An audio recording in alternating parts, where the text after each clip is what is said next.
Hello everyone, welcome to the Diligent Learners. This is a quick revision video on ecological theory, which is a topic under the environment topic for UPSC Civil Services examination.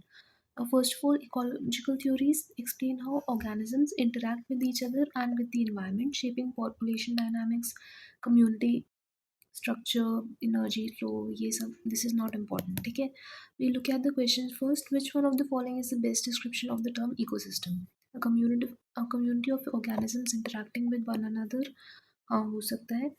That part of the earth which is inhabited by living organisms, नहीं, वो biosphere होता है. A community of organisms together with the environment in which they live. ठीक है, this can also be correct. Then the flora and fauna of a geographical area. Again, this is not exactly ecosystem. So according to me, ecosystem will be C, community of organisms together with the environment in which they live. Okay. Next, which one of the following is the process involved in photosynthesis? Potential energy is released to form free energy. That free energy is converted into potential energy and stored. Food is oxidized to release carbon dioxide and water. ये सब नहीं होता है. ठीक है. And then oxygen is taken and carbon dioxide and water vapor are given out. This is also not happening in photosynthesis. ठीक है. First दो में से it is potential energy is being released to form free energy. और next क्या दिया है? Free energy is converted into potential energy and stored. So the answer for this will be option A. ठीक है. Potential energy को there it is being released to form free energy. ठीक है. We'll see the explanations बाद में. Next, which one of the following is the correct sequence of food chain? Diatoms, crustaceans, herrings. तो ये this is simple. This answer will be option A only. ठीक है. Next, ecosystem, environment and ecology. Ecology क्या है? It is a branch of biology dealing with scientific study of interactions between living organisms, that is biotic and biotic, or organisms and their surroundings. ठीक है. So इसमें core word क्या रहता है? Study of scientific interaction, scientific study of interactions. ठीक है, बस इतना है इसमें. नेक्स्ट चलते हैं. It focuses on processes, relationships, energy flow and nutrient cycling across levels of organization, individual, population, community, ecosystem, biomes and biospheres. ठीक है, बस scientific study of interactions will be ecology. फिर ecosystem क्या रहेगा? It is a functional unit within ecology and with a clearly defined area. यहाँ पे रहेगा biotics and abiotic components will interact. They are linked through energy flow and nutrient cycling. ठीक है. Ecosystems are self-sustaining systems. This is important. And बस इसमें ये पता होना चाहिए कि biotic and abiotic units will be interacting with each other.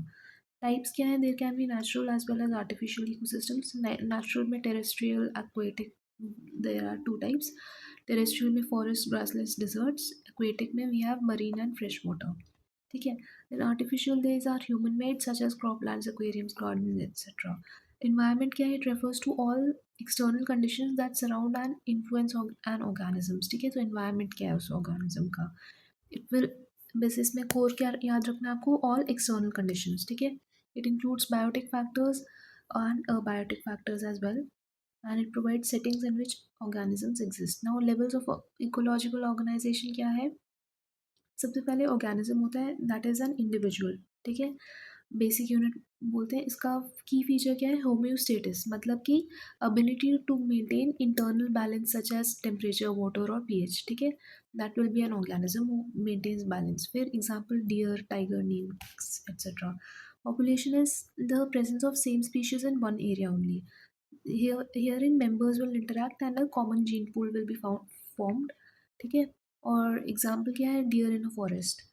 ठीक है. फिर कम्युनिटी, कम्युनिटी क्या है? There are different species and different species populations together will form a community. इनमें क्या होगा? There will be biotic interactions. ठीक है, पॉपुलेशन में सेम स्पीशीज रहेगा, वेयर एज कम्युनिटी में there will be different species. ठीक है, this is important to remember. Community ecosystem में क्या है? There will be community along with biotic environment. Biome में क्या है? Biome is a collection of similar type of ecosystems. ठीक है, और बायोस्फेयर क्या रहेगा? It will be the sum of all ecosystems. ठीक है. फीचर्स क्या दिया है? Interaction regulated by energy flow and nutrient cycling, हमें पता था ये, we had read this before as well. Examples दिए फॉरेस्ट इकोसिस्टम और लेक इकोसिस्टम का। बायोम में क्लाइमेट ड्रिवन वेजिटेशन रहेगा, mainly driven by temperature and rainfall, and example will be tropical rain forest. Biosphere global life support zone, example Earth. ठीक है। So we'll be looking at the biome types. First of all, tropical evergreen forest. These are found near the equator, है ना, हमें पता है। फिर क्या rainfall कितना रहेगा? It will be around 150 to 250 centimetres, very high rainfall. Temperature will be around 20 to 30 degree Celsius, there is little temperature variation. फिर वेरी हाई बायोडाइवर्सिटी यहाँ पे होती है, high net primary productivity as well. उसके अलावा यहाँ का जो सॉइल है, it is lateritic soil and oxisols भी होते हैं इसमें। ठीक है। So it is very nutrient poor and heavily leached because of excessive rainfall. Then buttress roots होते हैं प्लांट्स के, ड्रिप टिप लीव्स होते हैं so that the water which falls in the drips out. lianas, epiphytes, all of these are characteristics of the plants present here. ठीक है। So these are specialized structural adaptations which help plants to survive in these tropical forests. Examples क्या है? Amazon basin, Congo basin, Western Ghats, ये सब। ठीक है। सो इसमें आपको पता होना चाहिए कि लियानास क्या होते हैं। Lianas are basically it is a vine, very long stemmed woody vine, उसको लियाना बोलते हैं। ठीक है। उसके अलावा we have drip tip leaves, पता है एपीफाइट्स में वही रहेगा, सिम्बायोटिक रिलेशनशिप रहता है as far as I know. वैसे these are also known as air plants. ठीक है। They are not anchored to the soil and they derive nutrients from rainwater. They are generally present on some other plants. ठीक है। They are found on branches and leaves and trunks of other trees. ठीक है। Drip tip leaves वो ऐसे करके रहेंगी। Then buttress roots, buttress roots are, I just let you know what exactly it is. Buttress, हाँ, these are large wide above the ground roots और वो stabilise करते हैं उसको। ठीक है। तो वेरी लार्ज रूट्स उसको बोलेंगे। ठीक है। And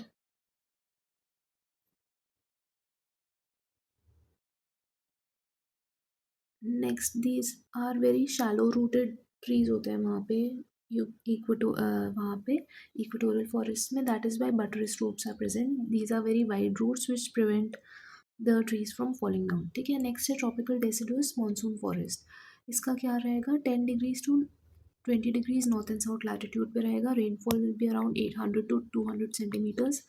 then they will be having, monsoon forest है तो distinct wet and dry season रहेगा। ठीक है। And this is the most extensive forest type in India. Next soil क्या रहेगा यहाँ पे? Fertile, rich in nutrients, high humus content, ये सब। ठीक है। Now the soil can be typically brown or reddish and it is often classified as alphy soil. Or alphy soil is something which is nutrient rich, whereas oxysol, oxysol मतलब कि कुछ भी नहीं है उसमें, जीरो जीरो से oxysol। ठीक है। alphy soil nutrient rich and ultisol that is weathered वाला। ठीक है। एग्जाम्पल्स है सेंट्रल एंड सदर्न इंडिया, यहाँ पे टीक फॉरेस्ट, साल फॉरेस्ट। ठीक है। म्यांमार, थाईलैंड, यहाँ सब पे। देन यू हैव सवाना, या दैट इज ट्रॉपिकल ग्रासलैंड्स। यहाँ पे रेनफॉल कितना होगा? It will be around 50 to 150 centimetres. These are marked primarily by wet and dry season. ठीक है। ये ग्रासलैंड एरियाज रहेंगे, ग्रासेस का there be large stretches of grasses. ठीक है। स्कैटर्ड ट्रीज रहेंगे of acacia and baobab. Then frequent fires की tendency होती है। एग्जाम्पल्स क्या क्या क्या है? सेरेंजेटी in Africa, northern Australia cerrado, South America में काम्पोस लानोस। ठीक है। ये सब। देन डिजर्ट में rainfall will be lesser than 25 centimetres. ठीक है। There are various adaptations as well and deserts cover about 1/5 of the entire Earth's land surface. Soil is typically poor in water and organic matter. Fluvial landforms जो form होते हैं वो है Playa, oasis, वाडी, ये सब। ठीक है। नेक्स्ट है हॉट डिजर्ट की एग्जांपल्स क्या क्या है? We have Sahara. Cold desert की एग्जांपल है गोबी डिजर्ट। ठीक है।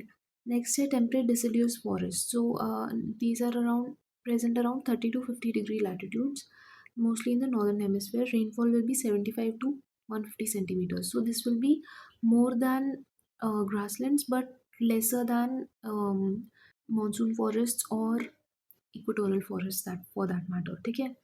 मीन टेम्परेचर 10 डिग्री सेल्सियस के आसपास रहेगा, ठीक है। टेम्परेट जोन है, they will be having 4 distinct seasons properly, है ना। वहाँ पे फर्टाइल ब्राउन सॉइल ये सब रहेगा, ठीक है। And examples are eastern USA, western Europe, China etcetera, ठीक है। Temperate rain forest, now these are having high annual rainfall. Rain forest नाम है तो रेनफॉल विल बी हायर, है ना। कूल ह्यूमिड सिस्टम रहेगा, कॉन्फिरस ट्रीज रहेंगे। Examples are in Pacific Northwest USA, Southern Chile and Tasmania. Tasmania is in New Zealand. Next, temperate grasslands, steppe, prairies, ये सब इनका रहेगा moderate rainfall रहेगा, ठीक है। And they are present at major wheat belts. Soil is known for having some of the most fertile soil in the world, ठीक है। इसको चर्नोजेम भी बोलते हैं। एंड एग्जाम्पल्स है Eurasian steppes, prairies, pampas, South Africa में बेल्ट्स, हंगरी में puszta, ये सब चीज़ें। फिर टाइगर, टाइगर कहाँ पे? This is in the sub arctic belt, it is also known as boreal forest, ठीक है। And these will be between 50 degree north and 70 degree north, ठीक है। यहाँ पे लॉन्ग सीवियर विंटर्स होते हैं, rainfall is around 30 to 80 centimetres, mostly snow. Pot soil soil मिलता है यहाँ पे, that is nutrient poor soil, and there is a large terrestrial biome present here. Conifers क्या रहेंगे? कॉनिफरस ट्रीज रहते हैं, दैट इज ऐसे heart shaped, so that snow can come down, ठीक है। फिर now moose, the largest type of deer in the world is found here, ठीक है। Boreal forests store large amount of carbon, especially in soils and peat layers. Examples are in Siberia, Canada, Scandinavia, etc. Then we have Arctic tundra. So these are the coldest, driest, and windiest biomes.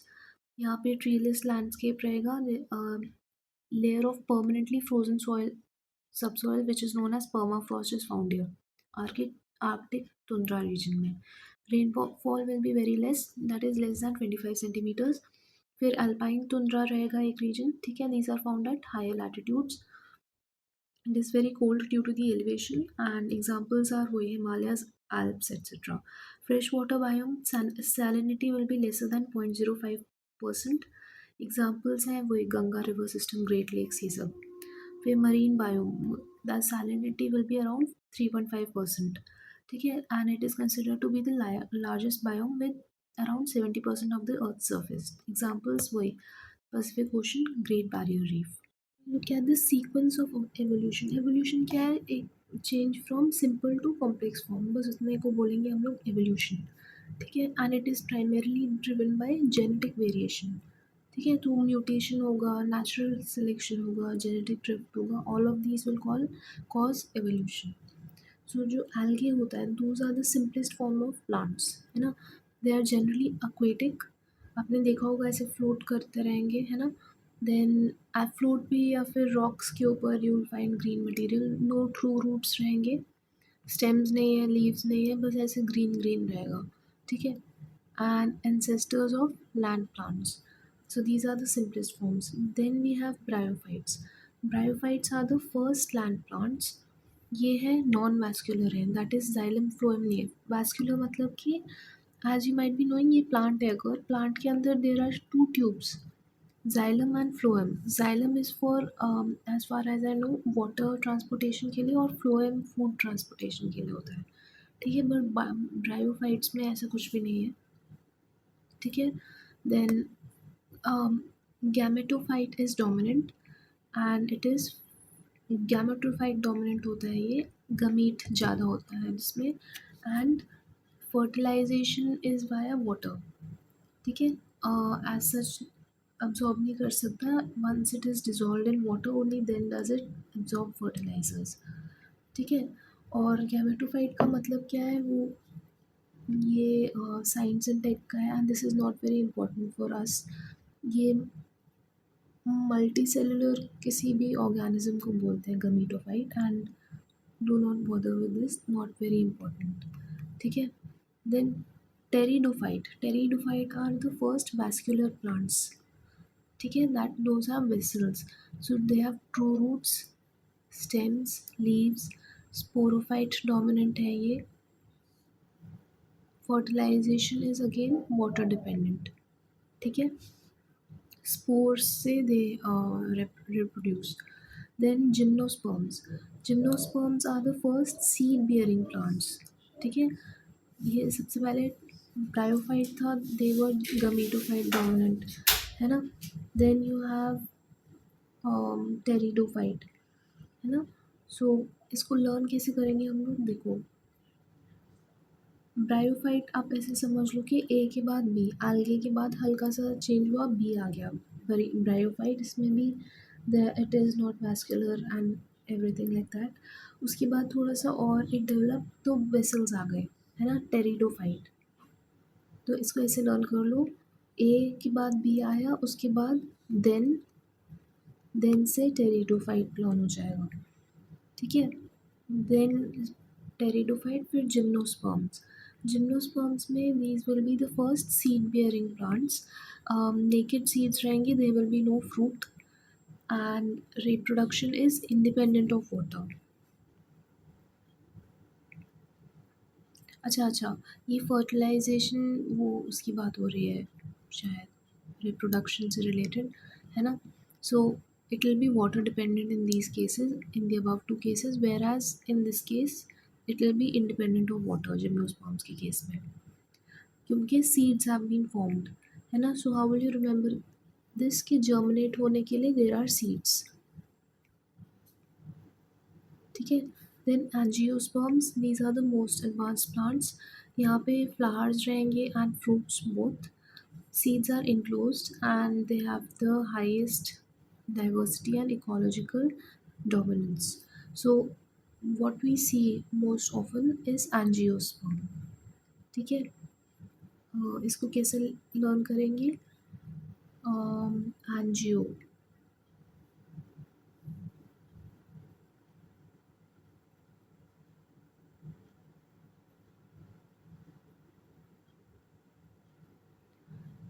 तो these are very common to any normal plant which we see is generally an angiosperm. So any से angio learn हो जाएगा, है ना, any plant angiosperm, ठीक है। Then we look at the ecological succession, तो ये जो आप देख रहे हैं this is example of evolution. So earlier, मतलब अभी भी है, these exist simultaneously, but it is assumed that algae से डेवलप होके बने हैं एंजियोस्पर्म तक, ठीक है। इकोलॉजिकल सक्सेशन क्या है, it is a gradual orderly and directional change in the species composition over time, starting from a bare disturbed area and ending in a stable climax community, ठीक है। सो वो इकोलॉजिकल सक्सेशन है।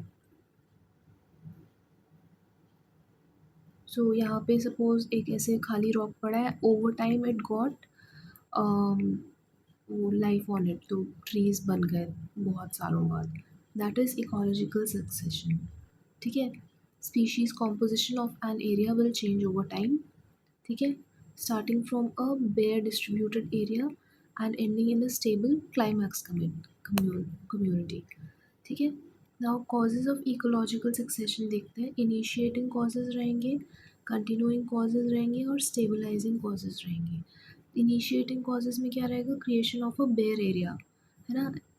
Y will a bare area be created, either due to some activity, non natural hazard और something like that, जैसे fire हो गया, floods, erosion, volcanic activity, landslide, इन सब से there is a bare area created, ठीक है। देन कंटिन्यूइंग कॉजेज रहेंगे, फॉर एग्जांपल बायोलॉजिकल प्रोसेसेस, जैसे कि सम प्लांट्स, जैसे फॉर एग्जांपल ये स्पोर्स है ना, टेरिडोफाइट में स्पोर्स होते हैं। So what will happen, along with the wind spores will come and get deposited in this bare area, ठीक है। एंड फिर धीरे धीरे they will start gaining ground, मतलब कि they will start germinating, migration होगा, competition, co-action, reaction, all of this will be happening, ठीक है। नेक्स्ट है stabilising causes, to climatic factors determining the final climax community, ठीक है, इनको स्टेबलाइजिंग कॉजेज बोलेंगे।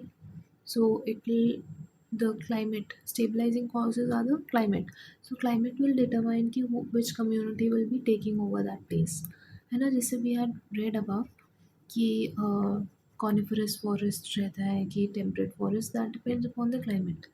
ठीक है. So in hilly areas they will B coniferous forests, whereas normal areas में deciduous forest या tropical evergreen, whatever the climate is, है ना. Characteristics क्या है? They are generally orderly and directional, and actual pathways may vary based upon local conditions. Community changes from simple and unstable to complex and stable. There is a progressive increase in biomass, biodiversity, and ecological efficiency as well. ठीक है. Time scale क्या है? It is a very long term process. It may take from 1 to 500 years और मोर. ठीक है. सो ये सब इतना इम्पोर्टेंट नहीं है, बस पता होना चाहिए कि you will move from simple to complex, है ना. एंड बस इतना ही काफ़ी है. Not very important all of this. ठीक है. ये हो गया. नेक्स्ट देखते हैं एग्जाम्पल्स. एग्जाम्पल है कोरल रीफ्स के. ठीक है. सो स्मॉल कोरल कॉलोनीज में be formed and they will result in the formation of a complex reef ecosystem. ठीक है. फिर फॉरेस्ट का regeneration after wild fire, that is known as secondary succession. और third है पॉन्ड. टेरेस्ट्रियल इकोसिस्टम में जो Pond's होते हैं वहाँ पे क्या हो रहा है? Hydra arc succession. ठीक है. हाइड्रा आर्क मतलब पानी से सक्सेशन हो रहा है वहाँ पानी में. ठीक है. तो वेट अ सेकेंड.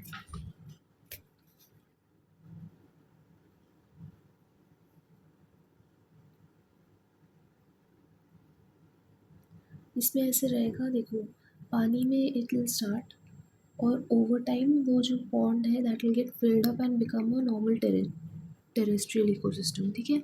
सो ये वही हो रहा है. पॉन्ड में ऐसे एल्गे से स्टार्ट होगा, धीरे धीरे small plants will be formed, weeds will be formed, है ना. And over time trees will start growing in that area and that pond will convert into a terrestrial ecosystem. इसको बोलते हैं हाइड्रा आर्क, मतलब पानी से रिलेटेड आर्क, है ना. It started from being water ecosystem and it went on to become the terrestrial ecosystem. तो उसका आर्क के बारे में बात हो रही है. ठीक है. एंड ये जो सेकेंडरी सक्सेशन है वो उसको बोल रहा है कि पहले this area had a lot of forests, है ना. पहले अच्छा एक इकोसिस्टम बना हुआ था. दे वो proper type this thing living beings, मतलब कि प्लांट्स वगैरह पूरा था, बट प्रॉपर इकोलॉजी था. But then some hazard occurred, so सब कुछ ज़ीरो हो गया. देन अगेन सेकेंडरी मैनर में again the things have to start from zero. ठीक है. की टर्मिनोलॉजीज़ क्या है? Bare area. So bare area refers to any initial vegetation free site where the succession begins. फिर है pioneer species. Pioneer मतलब कि they head it. So these are the first colonizers. Lichens, mosses, hardy grasses, ये सब that modify the habitat and make it suitable for the successors. ठीक है. Then we have seral communities. Seral communities क्या है? These are the intermediate transitional stages which appear sequentially during succession. ठीक है. Cereal मतलब series में आ रहे हैं. ठीक है. सीरीज़ से सेरल, है ना. इंटरमीडिएट ट्रांजिशनल स्टेजेस हैं कि पहले ये आया फिर ये आया, sequentially they are agreed.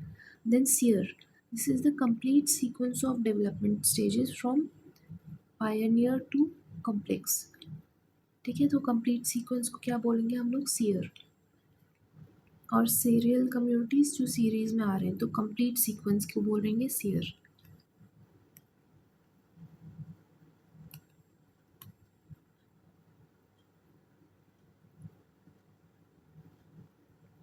Climax community क्या रहेगी? This will be the final community that will stay there, है ना. So this will be the final stable stage and this will be in equilibrium with the climate unless it is disturbed. ठीक है. That will be the climax community. Now we look at the stages of ecological succession. ठीक है. सबसे पहले क्या होगा? न्यूडेशन. Nudation क्या होगा? It refers to the formation of a bare area, है ना.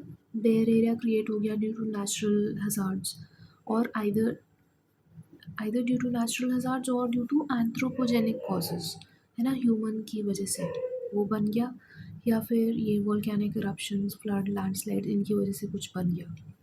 ठीक है, so these are two reasons why this will happen. Then invasion. Invasion में क्या होगा? Invasion is colonisation. So there is an arrival of pioneer species, फिर वही colonise हो रहा है, बेयर एरिया पड़ा है तो न्यू स्पीशीज आर अराइविंग, तो कॉलोनाइज हो रहा है एरिया, है ना। तो ये वही लिखा है, ये पायनियर स्पीशीज अराइव होगा, माइग्रेशन होगा, excesses that is establishment, and aggregation that is population increase will happen। ठीक है। then then what will happen is excesses, establishment, ई से लर्न हो जाएगा, aggregation समझ आ रहा है कि population बढ़ रही है। then we have competition and co-action। ठीक है, उसमें क्या होगा? there will be a competition between different species for light, water and nutrients, and that will increase the diversity in that region, है ना। and there will be appearance of shrubs and small trees as well। ठीक है। then you'll have reaction। reaction में क्या होगा? the organisms themselves will modify the environment।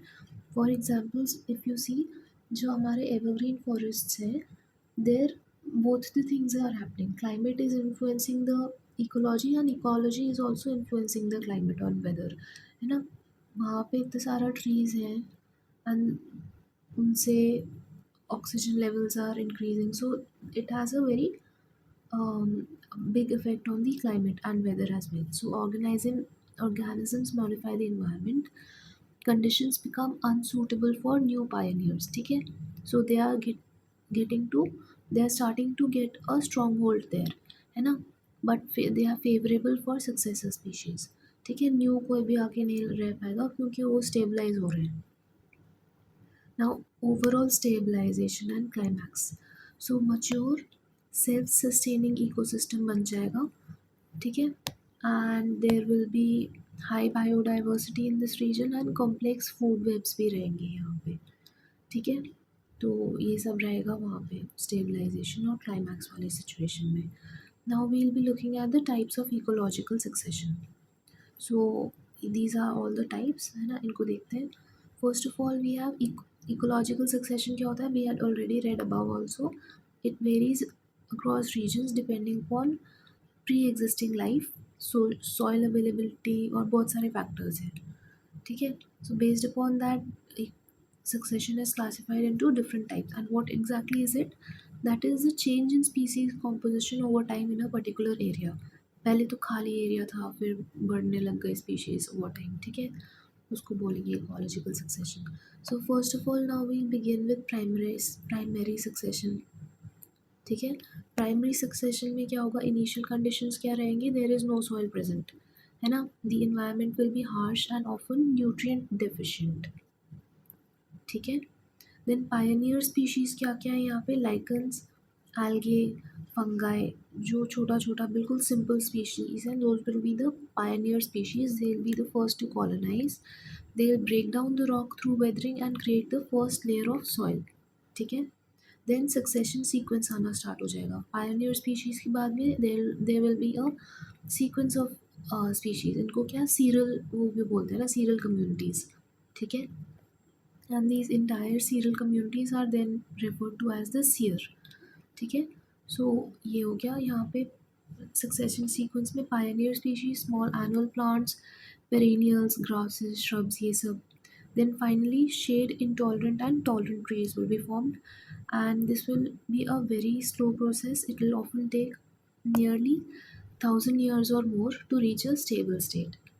ठीक है, ये हो गया। देन एग्जाम्पल है newly formed volcanic islands and land exposed by retreating glaciers etcetera. ठीक है, ये सब चीज़ें स्टार्ट होने लग जाएंगी प्राइमरी सक्सेशन में।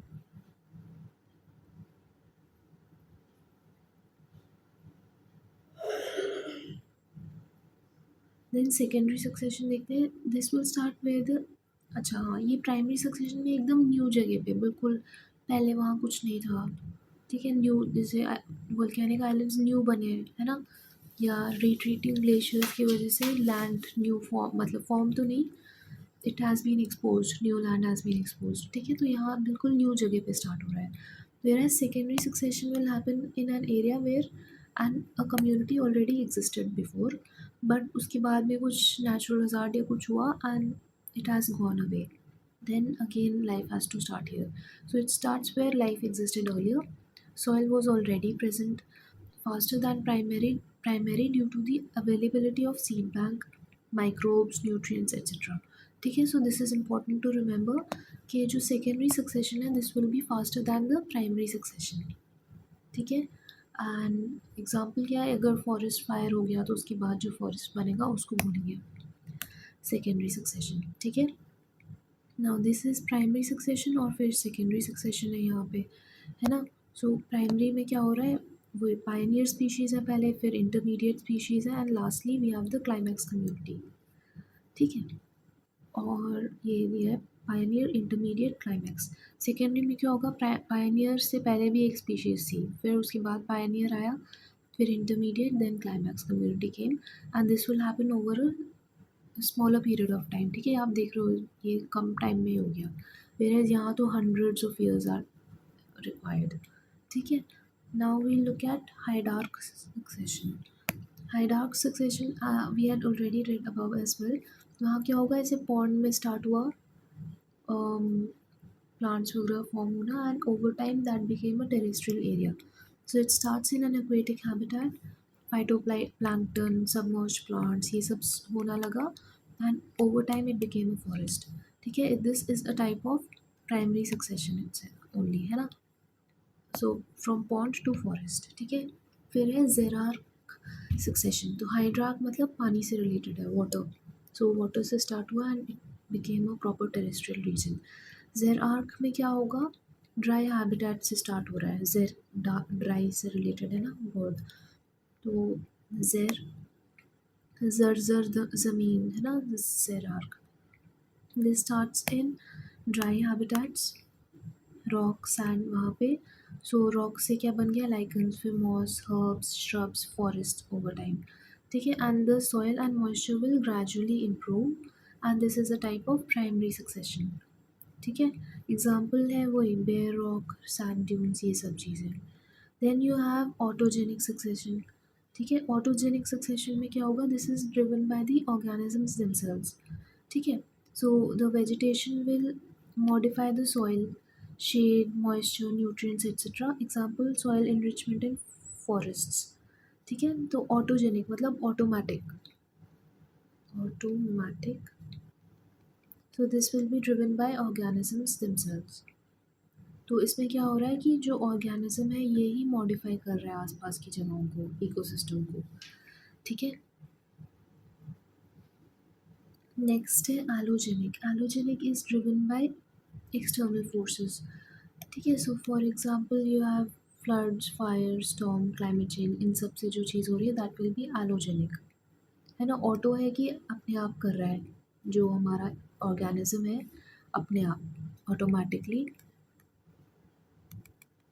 On its own. Whereas allogenic में बाहर से एक्सटर्नल फोर्सेस आ रही है. ठीक है, प्रोग्रेसिव सक्सेशन में क्या है, the biomass increases, biodiversity increases, stability increases over time, stratification increases. ठीक है, so over time the ecosystem becomes more complex, so it is progressing towards becoming more complex, है ना. ग्रासलैंड से लेके फॉरेस्ट तक जा रहा है, it is progressing towards becoming more complex. then you have retrogressive succession. ठीक है, इसमें क्या होगा, बायोमास कम होगा, बायोडाइवर्सिटी कम होगा. ठीक है, एंड इकोसिस्टम का डिग्रेडेशन विल स्टार्ट. ठीक है, ऑफन एंथ्रोपोजेनिक रीजंस होते हैं इसके. ठीक है, so examples are overgrazing, deforestation, invasive species, all of these. ठीक है, ये रेट्रोग्रेसिव हो गया, है ना, अपोजिट ऑफ प्रोग्रेसिव. ठीक है, तो ये इन डिफॉरेस्टेशन की वजह से है ना, यू आर गोइंग बैकवर्ड्स, तो रेट्रोग्रेसिव हो रहा है. क्लाइमैक्स कम्युनिटी थ्योरीज क्या क्या है, there are the following climax community theories. First of all, we have the Clement's monoclimax theory. It states that a single stable climax can be determined by the climate. नहीं, it states that जो climax community रहती है there will be only a single stable climax community, and that will primarily be determined by the climate. फिर टैंसलेज पॉलीक्लाइमैक्स theory है एक. What does that state? उसमें है कि many climaxes are there in the same climate. ठीक है. They are controlled by soil, fire, topography and moisture. है ना, many climaxes are there. Polyclimax, वो इसलिए पॉलीक्लाइमैक्स इसका नाम. And there are many climaxes in the same climate. They are controlled by soil, fire, topography, moisture, ये सब. ठीक है. Then you have Gleason's individualistic concept. ठीक है. तो इसमें क्या होगा? The species will be responding individually. है ना, there is no fixed climax in this case. ठीक है. इंडिविजुअलिस्टिक रहेगा ये सब. Gleason's individualistic concept. The species will respond individually. ये हर स्पीशी इंडिविजुअली रिस्पॉन्ड करेगी. And there will be no fix climax. Then Egler's initial floristics. तो इसमें क्या होगा? The early species will decide the future community. ठीक है. It is not strictly sequential. I do not think that these are very important because ये थोड़ा technical उसमें चले जा रहा है ना. So not very important from exam point of view, but we are just looking at this just for the sake of it. Modern view क्या है? Modern view is that ecosystems are dynamic mosaics and they are not permanently stable. So this is Whittaker's view. ये आप याद रखना कि Whittaker है. So he is quite witty, so he came up with the best idea that nothing is permanently stable, everything is dynamic. ठीक है.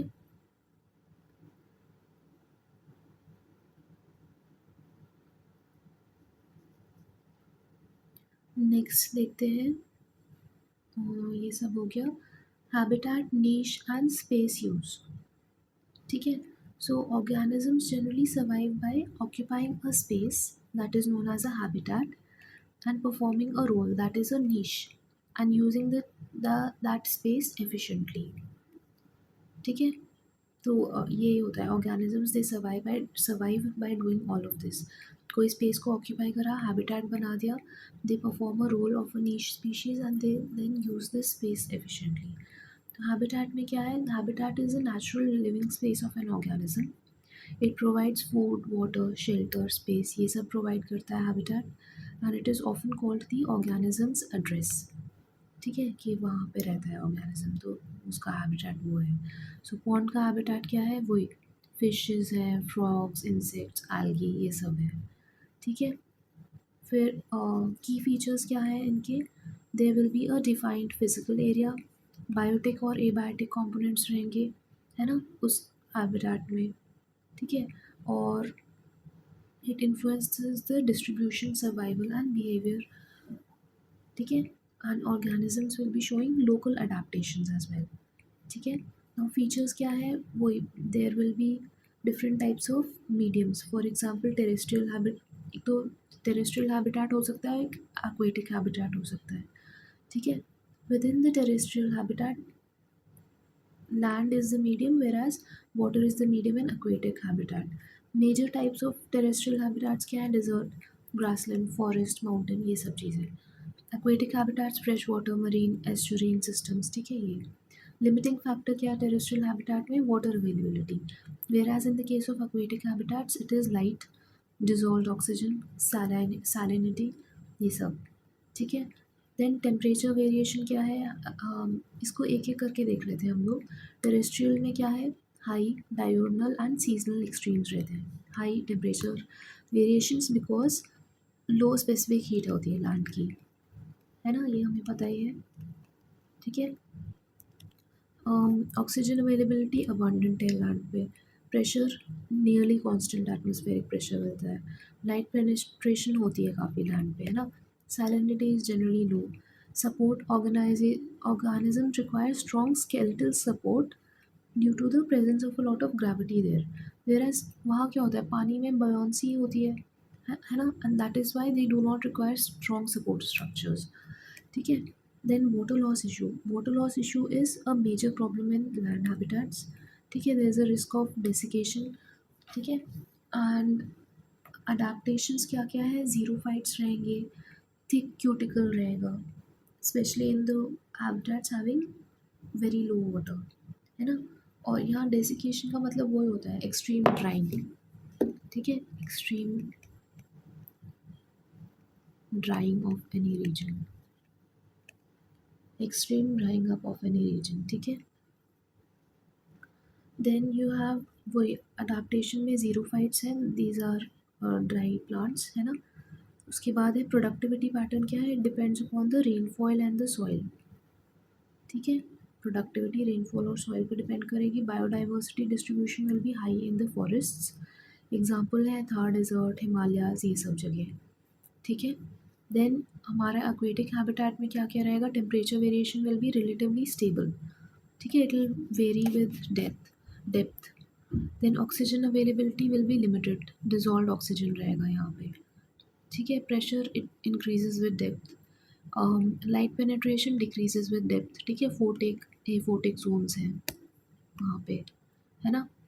Salinity क्या है, फ्रेश वाटर रहेगा और मरीन भी रहेगा, ठीक है, both of them will be present here, है ना। देन वाटर लॉस का इशू ही नहीं है, there is no desiccation and water balance is via ओसो ऑस्मो रेगुलेशन प्राइमरली, ठीक है। देन अडेप्टेशन है कि गिल्स फॉर्म हो जाएंगे, जैसे प्लांट अपने फिशेस में होते हैं, ठीक है। यहाँ पे ऑस्मोसिस होती है उनकी बॉडीज से, जो सारे हमारे वाटर एनिमल्स है ना, marine animals, marine organisations, they have lot of osmoregulation going on, ठीक है। देन अडेप्टेशन वही streamline body, gills, salt regulation, है ना। Productivity pattern, they are high, productivity is high in shallow regions or coastal zones and it will be lower when you go more towards the sea, है ना। तो जो deeper जगह है वहाँ पे कम प्रोडक्टिविटी रहती है। Then biodiversity distribution, it will be highest in the coral reefs and coastal waters, ठीक है। एग्जाम्पल्स हैं वही पैसिफिक ओशन है, गंगा रिवर है, ये सब, ठीक है। सो ये सब हो गया। Now we'll look at the home range. So home range क्या होता है, it is the area which is regularly use by an animal within its habitat, ठीक है। तो यहाँ फीडिंग करेंगे, रेस्टिंग करेंगे, breeding, mating, all of that will be done and this is not a single spot but it is an every day activity area, ठीक है। So this is very important to know कि area regularly use by an animal is the home range with in its habitat, है ना। यहाँ पे वही home range regularly use by an animal, ठीक है, कि उसका घर है, उस एनिमल का होम वाला रेंज है, because they want be a specific place ना, वो पूरी एक रेंज में रहेंगे, एनिमल है बिकॉज, है ना, that will be the territory of that animal, ठीक है। Then factors affecting the home range क्या है, the home range size varies depending upon the size of the species, है ना। Larger animals will have a larger range, population density in that region also, high density population है तो home range कम रहेगा। Then season, food availability अगर है वहाँ पे तो रहेगा वहाँ पे, है ना। फिर sex, male female differences, then habitat quality also, for example rich, अगर अगर हैबिटेट काफ़ी ज़्यादा रिच है देन लो होम रेंज रहेगा, बिकॉज उसको अपने जो भी काम की चीज़ें हैं वो कम जगह पे ही मिलते जा रही हैं, ठीक है। So what is the basic principle which generally is applicable to most of the organisms, that they'll try to conserve energy, तो अगर ज़रूरत नहीं है दे वोंट मूव आउटवर्ड्स, ठीक है। तो अगर छोटी जगह पे मिल रहा है सामान तो they will stay there only, है ना। फिर now we look at ecological niche. Ecological niche क्या है, functional role of a species, मतलब इस स्पीशीज़ का नीश क्या है, what do they exactly involve themselves in, है ना। Functional role of a species क्या है, so how it uses the resources, interacts and survives in an ecosystem, it is often called the organism's profession, ठीक है। ये this is very important word, organism का profession को हम नीश बोल सकते हैं, उसका फंक्शनल रोल क्या है। Core components, food, space, shelter, time, ये सब, ठीक है। Resource use, interactions with other species, ये सब, and survival strategy as well, ठीक है। देन की फीचर्स क्या है, it is unique for each species, they are shaped by biotic and abiotic factors, ठीक है। और same habitat is not equal to the same species, same niche, ठीक है। And complete overlap is impossible, और वही नीश differentiation होता रहता है, ठीक है। सो there will always be a competition amongst different species, and coexistence will require coexistence of different species will require niche differentiation, ठीक है। तो ऐसे होगा जिससे कि किसी भी एक हैबिटेट में there will only be one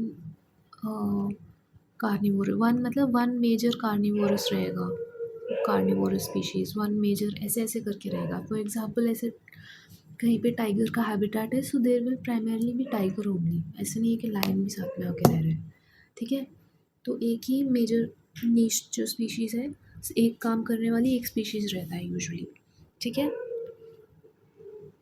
complete overlap is not possible because it will result in competition, ठीक है। फंडामेंटल नीश क्या होता है? Potential range, that is there will be no competition और प्रेडेशन, है ना। रियलाइज्ड नीश क्या है? It is the actual range which is smaller due to biotic pressure, ठीक है। This is important to know कि फंडामेंटल नीश क्या है। पोटेंशियल रेंज रहता है कि मे बी यहाँ पे भी जा सकता है, यहाँ पे भी रह सकता है, ठीक है। और रियलाइज्ड नीश क्या रहेगा? It will be the actual range which will be smaller due to the biotic pressure. Now types of ecological niches देखते हैं हम लोग, ठीक है। So first of all we have the habitat niche, special niche. This is place occupied plus preferred climate shelter रहेगा यहाँ पे। देखो सबसे पहले वील जस्ट सी कि हैबिटेट नीश में क्या रहेगा, then we'll see the types of niches. There is habitat niche, trophic niche है, temporal niche, reproductive niche and functional niche as well, ठीक है। सो सबसे पहले हैबिटेट नीश में क्या है? The place is occupied and there is a preferred climate और shelter. Example lion, grassland, polar bear, Arctic में, जैसे नहीं, लायन कहाँ रहता है? ग्रासलैंड्स में। पोलर बियर कहाँ रह रहा है? आर्कटिक्स में, आर्कटिक एरियाज में, ठीक है। तो वो उसका हैबिटेट है इसलिए वहाँ पे रह रहा है। ट्रॉपिक ट्रॉफिक नीश क्या होगा? Feeding role in the food chain. For example depending upon the feeding role, है ना। ये वही है कि उसका फंक्शनल रोल क्या है स्पीशीज़ का।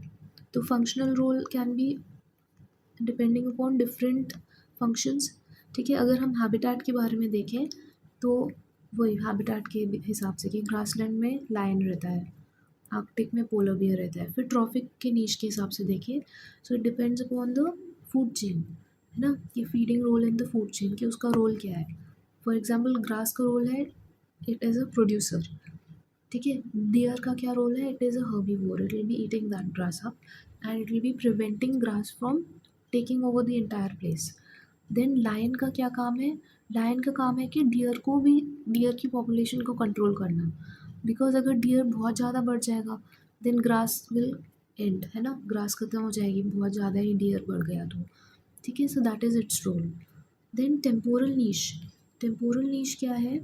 It refers to the time of activity, day और नाइट और सीजन, ठीक है। सो टाइम ऑफ एक्टिविटी पे डिपेंड करता है and it will be reducing the competition. For example जो आउल्स हैं they will be active in the nocturnal time, रात को।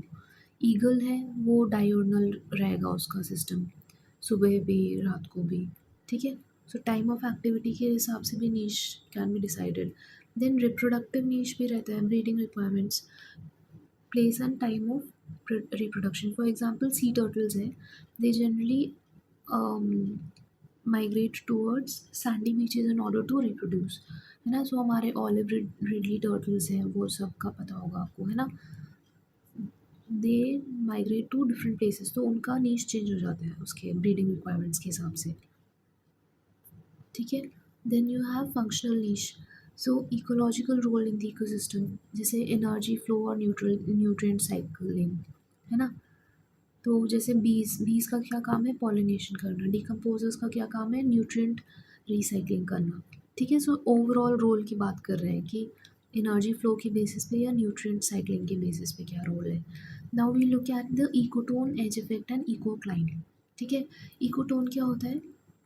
This is the distinct transition zone between two ecosystems. ठीक है। There it has features of both, नहीं, features of both the ecosystems will be overlapping. ठीक है, and species from both sides will be present. ठीक है, distinct transition zone है ये ecotone, है ना। और इको लाइन क्या रहेगा? ग्रेजुअल रहेगा। Gradual continuous change will be found here, है ना। और एक सेकेंड, ठीक है। देखो इसमें जो बोल्ड वाला पोर्शन है ना वही इम्पोर्टेंट है, उससे आपको पता चल जाएगा। इकोटोन, इकोटोन में क्या हो रहा है? डिस्टिंक्ट ट्रांजिशन जोन है। There will be edge species and high biodiversity species will be present in the edge effect area. ठीक है। और इट मे बी नेचुरल और human induced and can function as a stable ecosystem. So only the highlighted portions distinct transition zone रहेगा और edge species रहेंगी। In case of ecocline, gradual continuous change will be present. ठीक है, in species composition along an environmental gradient. ठीक है, and the biodiversity will be changing stepwise and there will be no edge effect as such, and this will be formed by natural gradients only, not an ecosystem. ठीक है, so this is very important. Gradual continuous change रहेगा ecocline में, whereas ecotone में there will be a distinct transition zone, है ना, ये पता होना चाहिए। और बस यही है, they are formed by natural gradients only, not an ecosystem. Now we'll move to, हाँ, इनके एग्जांपल्स भी देख लेते हैं। एग्जांपल्स इकोटोन का क्या है? फॉरेस्ट ग्रासलैंड की बाउंड्री। ठीक है, सो इट विल बी एकदम ऐसे जल्दी हो जाएगा। Distinct transition zone there will be there. और इस और क्या एग्जांपल है? रिवर का बैंक, है ना, एकदम पता चल जाता है, अलग अलग है। Coastal zone, farmland, forest edge, है ना, दैट इज एक्सट्रीमली डिस्टिंक्ट। ठीक है, then in case of ecocline it will be very gradual. So foothills में, जैसे हमारा हिल्स के फुट हिल्स में alpine vegetation in the Himalayas. ठीक है, सो धीरे धीरे it will reduce as we go upwards from foothills to the upper mountains. ठीक है, नाउ जो स्टेप वाइज हो रहा है there will be no edge effect. जो ग्रेजुअल हो रहा है वहाँ पे एज इफेक्ट नहीं रहेगा, है ना, that you need to remember, because edge ही नहीं है, ग्रेजुअल है। ठीक है, no edge, there is no edge, यहाँ पे एक एज है, यहाँ डिस्टिंक्ट एज है, that is why there will be an edge effect. ठीक है, so this you need to remember. Next देखते हैं एज इफेक्ट। एज इफेक्ट क्या है? It is the increase in species diversity and population density eight the ecotone. Ecotone is the boundary between two ecosystems compare to their core areas, है ना। जो भी दो ecosystem के बीच में बाउंड्री है उसको we will call that edge the ecotone. ठीक है, वहाँ पे थोड़ा ये ऊपर पड़ा था हमने इकोटोन, है ना, डिस्टिंक्ट बाउंड्री होना चाहिए, वहाँ पे ही रहेगा एज इफेक्ट। ठीक है, सो एग्जांपल है, ए इकोसिस्टम में there are only 3 species, B में बस 3 स्पीशीज हैं, बट दोनों का जो इंटरसेक्शन है वहाँ पे there are 9 types of species.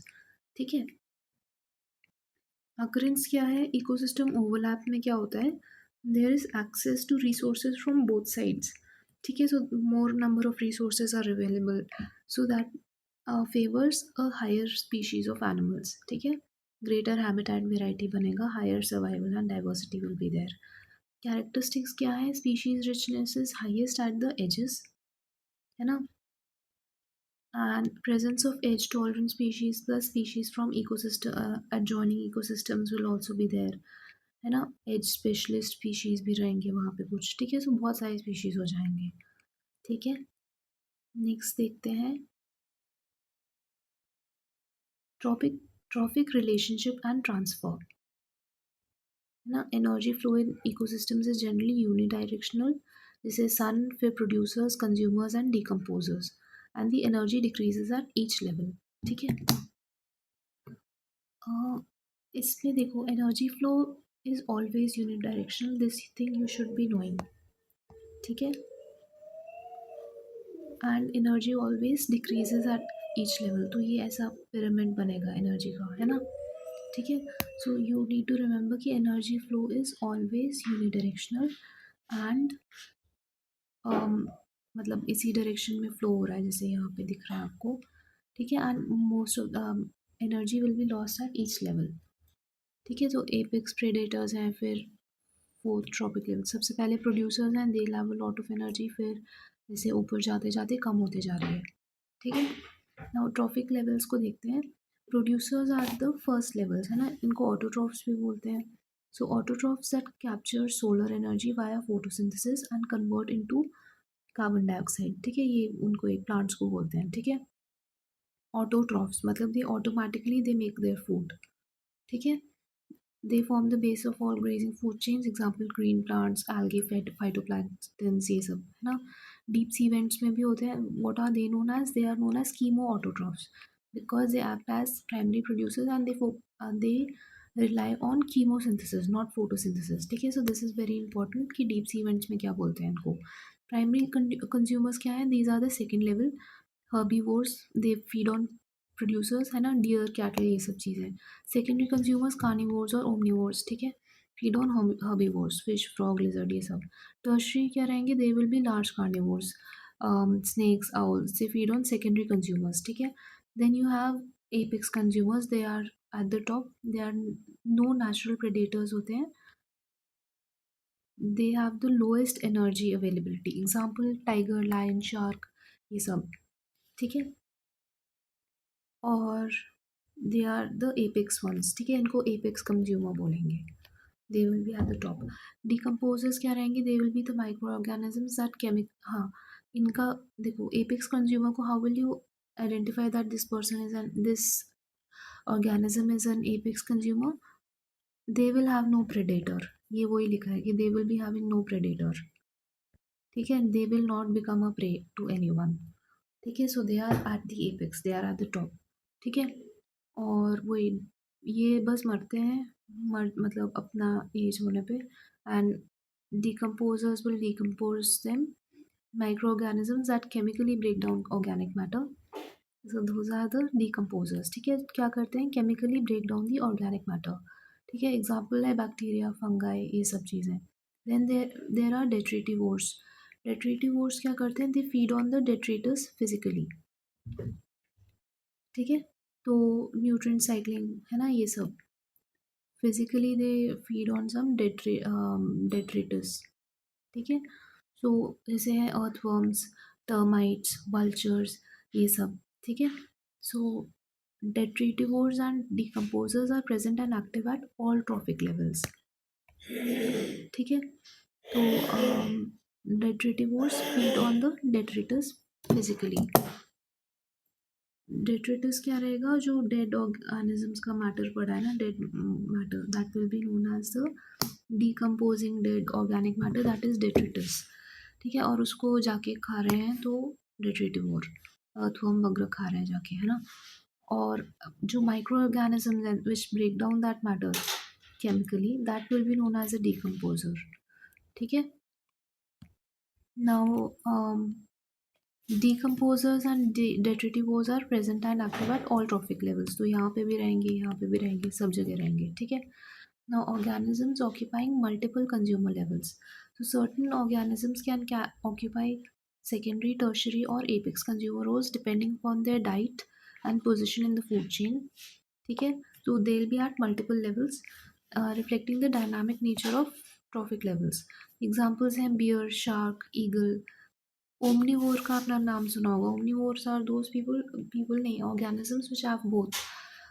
They directly have they act as primary consumers by eating plants, and they can also be carnivores, so they can eat other consumers, ठीक है. तो ये क्या रहेंगे? These will be occupying different trophic levels, ठीक है, simultaneously, है ना. And they can also be apex, जैसे बियर है, बियर का good example has been given. It is an omnivore, it is berries, fish खा लेगा, अदर मैमल्स को खा लेगा, कुछ भी खा लेगा, and it is an apex predator as well, ठीक है. देन शार्क, शार्क क्या करेगा? It can eat small fish, it can eat बड़ा कुछ और, सील खा लेगा, ठीक है, छोटा से छोटा फिश को खा लेगा, that can happen. Then eagle can eat herbivores or it can eat carnivores as well, ठीक है. तो ये सब एग्जांपल्स हैं, जैसे वुल्फ है, big cat, they eat herbivores and they sometimes eat carnivores.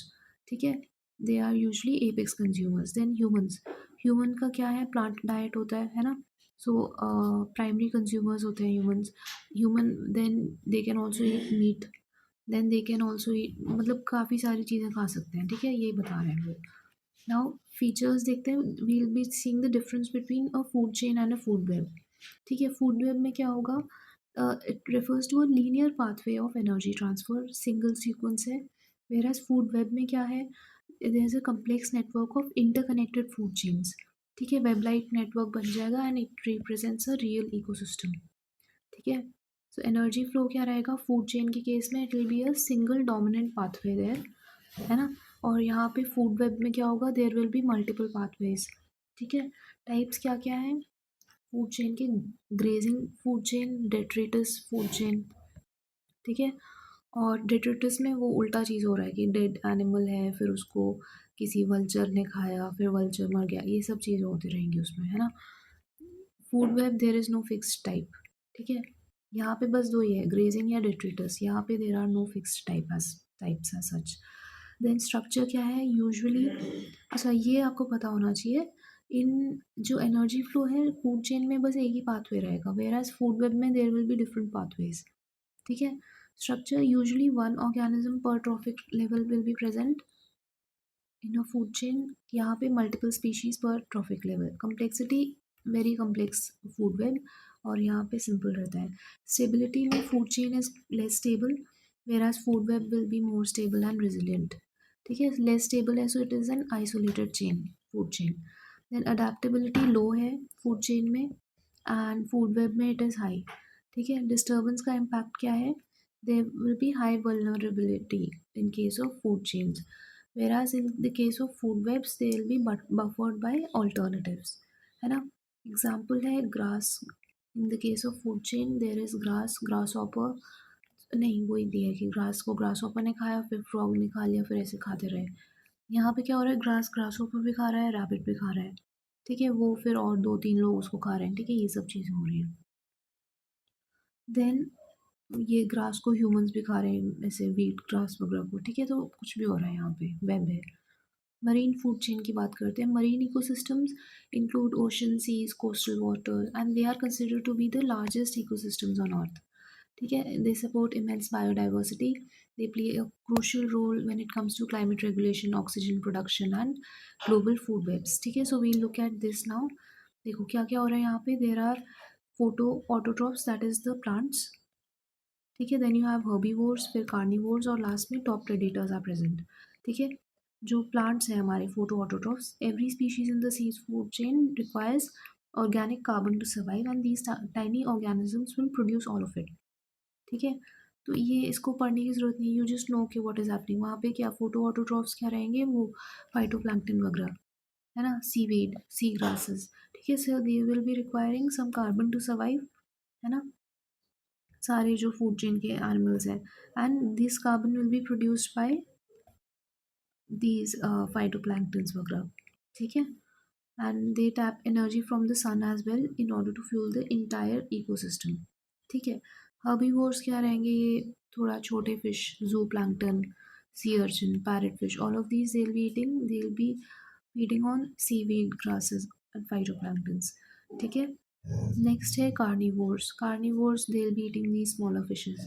ठीक है, so squids, sardine, snapper, these are smaller fishes, will मतलब slightly larger fishes which will be eating the smaller fishes. Last क्या है, top predators, shark, है ना, tuna, seals, all of these they will be feeding on all of the smaller animals. ठीक है, top predator है, apex predator है, no one else will be feeding on it except humans, humans कुछ भी कर सकते हैं। ठीक है, ऐसा है, ह्यूमंस का ही भी पहुंच रहा है। ठीक है, एपेक्स वैसे तो ये अपने कहने को एपेक्स है, बट फिर ह्यूमन आ सकता है। ठीक है, ecological pyramid, so ecological pyramids, these are the graphical representation of trophic structure, है ना। they show the number, biomass or energy across successive trophic levels, so there are producers at the base and top consumers at the apex as well। producers base पे है, top consumers हैं apex पे। है ना. They help explain the energy flow, trophic efficiency and ecosystem का organisation. ठीक है. तो यहाँ पे जैसे पिरामिड ऑफ नंबर्स है. सबसे पहले नीचे बहुत सारे नंबर्स हैं, देन ऊपर कम होते जा रहे हैं. As you grow go upwards the number of animals will be reduced. ठीक है. तो जैसे डेफिनेशन क्या है, it represents the count of individual organism at each trophic level. ठीक है. Typically the shape is generally upright. ठीक है. एंड की कैरेक्टरिस्टिक्स क्या है इसके, प्रोड्यूसर्स आर मोस्ट न्यूमरस. बहुत सारे प्रोड्यूसर्स रहेंगे, then they will be eaten up by smaller number of consumers. फिर सेकेंडरी कंज्यूमर और कम होंगे, फिर top predators will be very less. ठीक है. It can also be inverted, this is important to remember. ठीक है. एग्जाम्पल है कि a single tree is supporting numerous insects. ठीक है. In that case the pyramid will be inverted. ठीक है. So that can also happen. और inverted क्या है, ऐसे स्पिंडल शेप भी हो सकता है कि एक यहाँ पे नीचे एक ट्री है, इसको बहुत सारे इंसेक्ट्स ने खा लिया, इन इंसेक्ट्स को एक बर्ड ने खा लिया. ठीक है. ये बर्ड है, तो ऐसा भी हो सकता है. ठीक है. नेक्स्ट है pyramid of biomass. So what is happening here? It shows the total mass, that is the dry weight of organisms at each level. Now remember the word dry weight. ठीक है. तो ड्राई वेट का बता रहा है organisms का. Typically इसका shape क्या रहेगा, it will B upright in terrestrial ecosystems. ठीक है. And typically and key characteristics क्या है, producers will have largest biomass in the land ecosystems, so they will be having the highest dry weight. ठीक है. So this is very important to remember. यहाँ पे जैसे plants को आपने combine करा, इनका सबसे ज़्यादा ड्राई वेट रहेगा. इसके ऊपर ये प्लांट्स नहीं रहेंगे, इसके ऊपर देयर विल बी हर्बीवोर्स. ठीक है. उनका it will be slightly lesser. This is a wrong diagram. ठीक है. ये बस शेप सही है इसका. This is the upright shape of terrestrial ecosystem. ठीक है. Then we have marine. Marine में इन्वर्टेड रहेगा. So inverted in marine ecosystems due to rapid phytoplankton turnover, है ना. सो यहाँ पे ऐसा क्यों है, बिकॉज फाइटोप्लैंक्टन्स आर वेरी, एक तो रैपिड टर्नओवर हो रहा है, दे आर वेरी लाइट, तो उनका जो टोटल मास है that will be very low. ठीक है. And as you move upwards in the case of marine ecosystems the pyramid will be inverted. pyramid of biomass. Biomass मतलब dry weight. ठीक है. Then you have pyramid of energy. इसमें आपको याद रखना है कि it is always upright.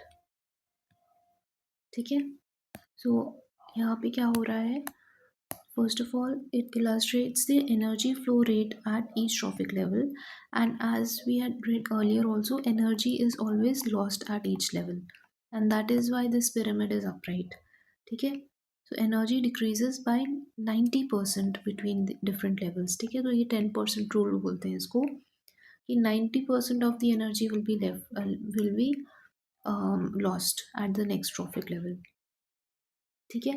Exception क्या है, there are no exceptions, it will always be upright. ठीक है. And it is the most stable indicator of ecosystem's health. ठीक है. That also you need to remember, है ना. The shape variations will be reflecting the different dynamics of different ecosystems. ठीक है. Now we look at the pollutant transfer. ठीक है. यहाँ पे हो रहा है पोल्यूटेंट ट्रांसफर में. पोल्यूटेंट ट्रांसफर क्या है, वही movement of toxic substances across the food chain. ठीक है. तो डिफरेंट ऑर्गेनिजम्स में वो मूव हो रहा है, and this will be primarily due to two things, bioaccumulation and bio magnification.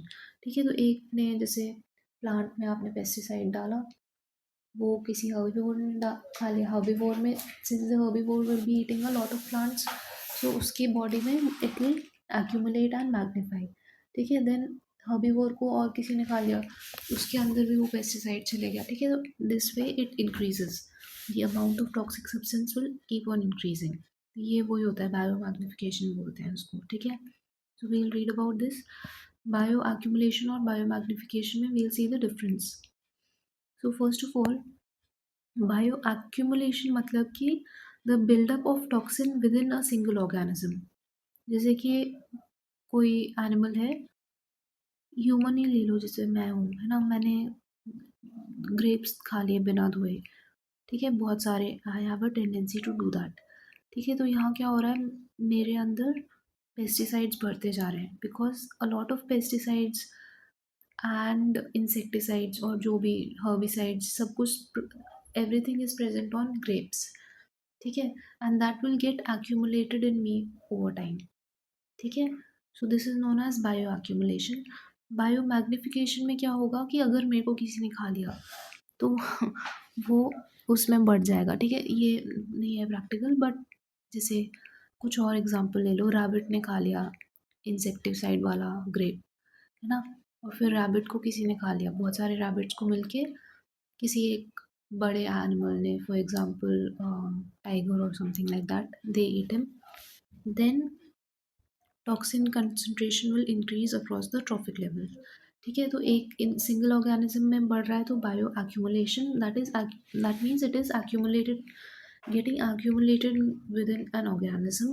Where as magnification में क्या होगा कि across the trophic levels it is increasing. ठीक है, डिपेंडेंस क्या है, बायो accumulation is not necessarily food chain dependent, whereas biomagnification is dependent upon the food chain because अलग अलग लेवल पे इट इज इंक्रीजिंग। ठीक है, देन लेवल ऑफ अकरेंस क्या है, बायो accumulation इंडिविजुअल ऑर्गेनिज्म में, बायो मैग्निफिकेशन बोथ पूरा फूड चेन में। कॉजेज क्या है, intake is greater than the elimination. ठीक है, यहाँ पे क्या है, consumption of contaminated prey is the main culprit. ठीक है, ट्रॉफिक का रोल क्या है, देखो, it can occur at any trophic level, whereas biomagnification will have the highest impact on the apex predator। ठीक है, वहाँ पे सबसे concentrated amount of toxin पहुँचेगा। टाइप ऑफ केमिकल्स क्या रहेंगे बायो accumulation में, persistent chemicals which are non biodegradable and lipid soluble, that is they are soluble in fat soluble, because अगर water soluble होता तो वो हमारे एक्सक्रीटा और इन सब के साथ हट जाता। फैट soluble है, so it is staying in the body।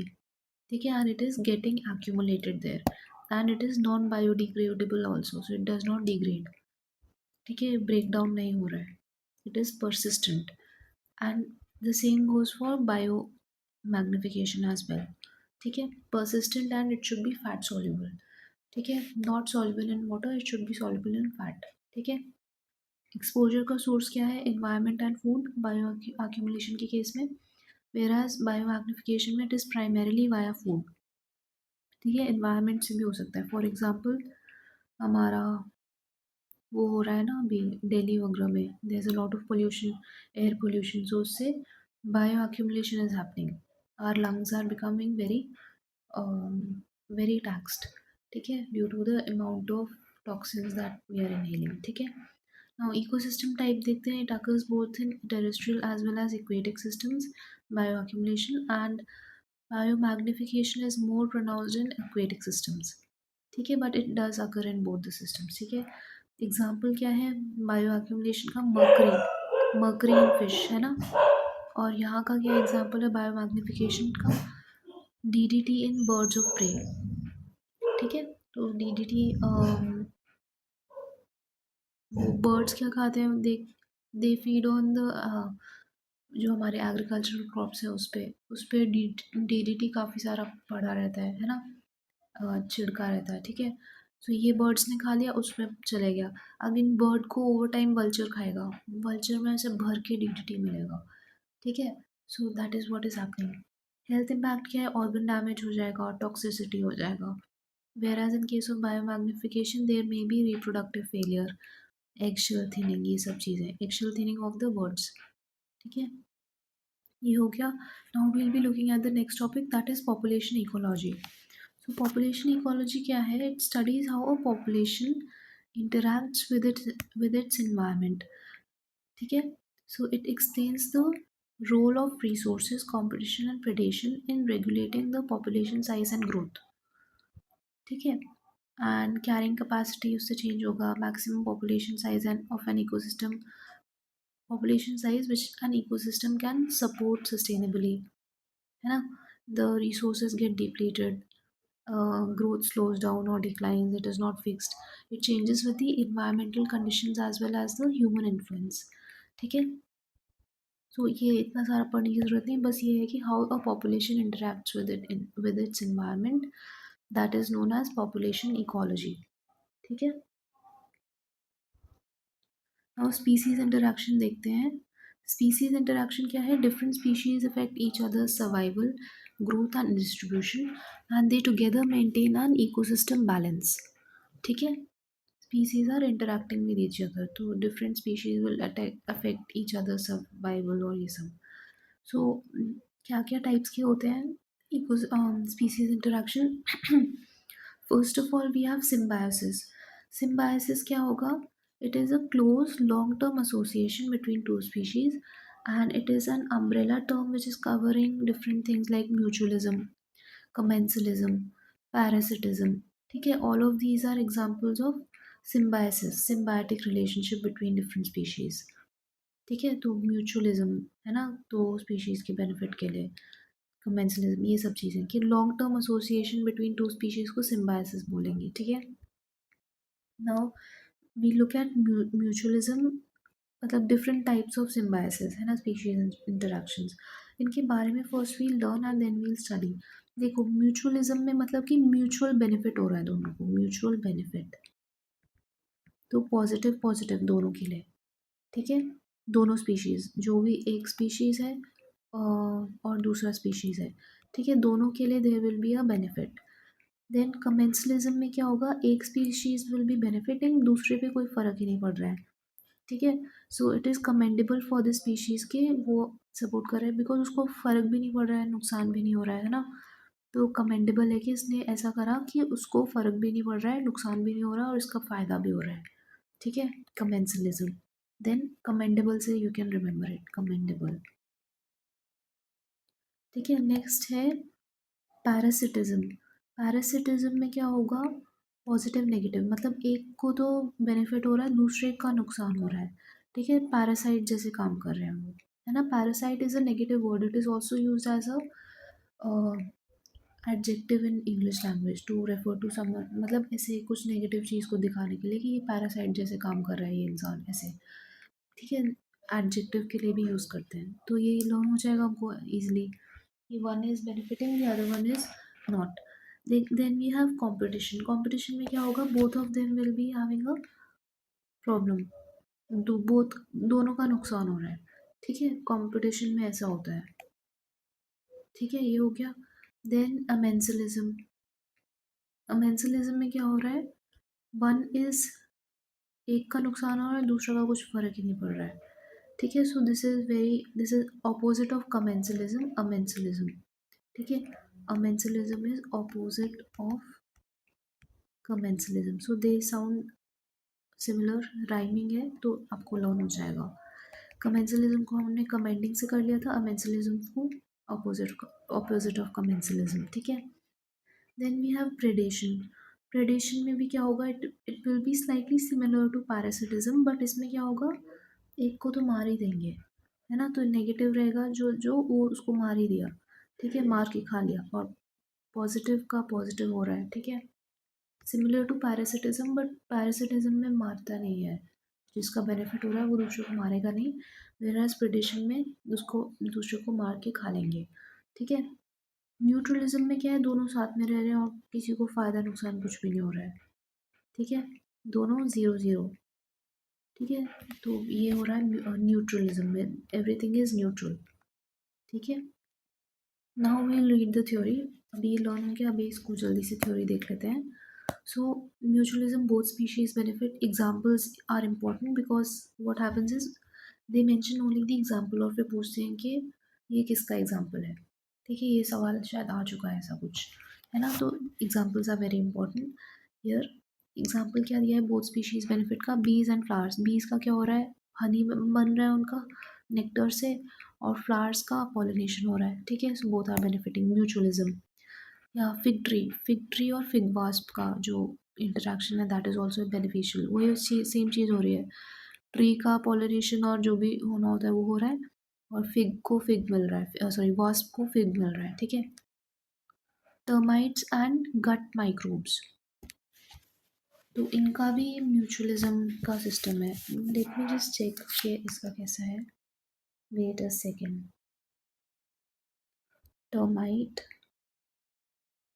and gut microbes.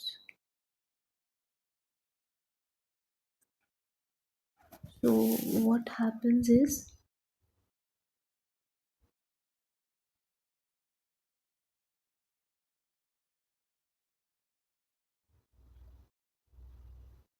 देखो इसमें क्या होगा, ये भी इनका भी सिम्बायोटिक रिलेशनशिप है ना। ये जो गट माइक्रोब है ना, ये टर्माइट का गट माइक्रोब है। टर्माइट के अंदर जो टर्माइट का जो गट है ना, उसका माइक्रोब की बात हो रही है। ठीक है।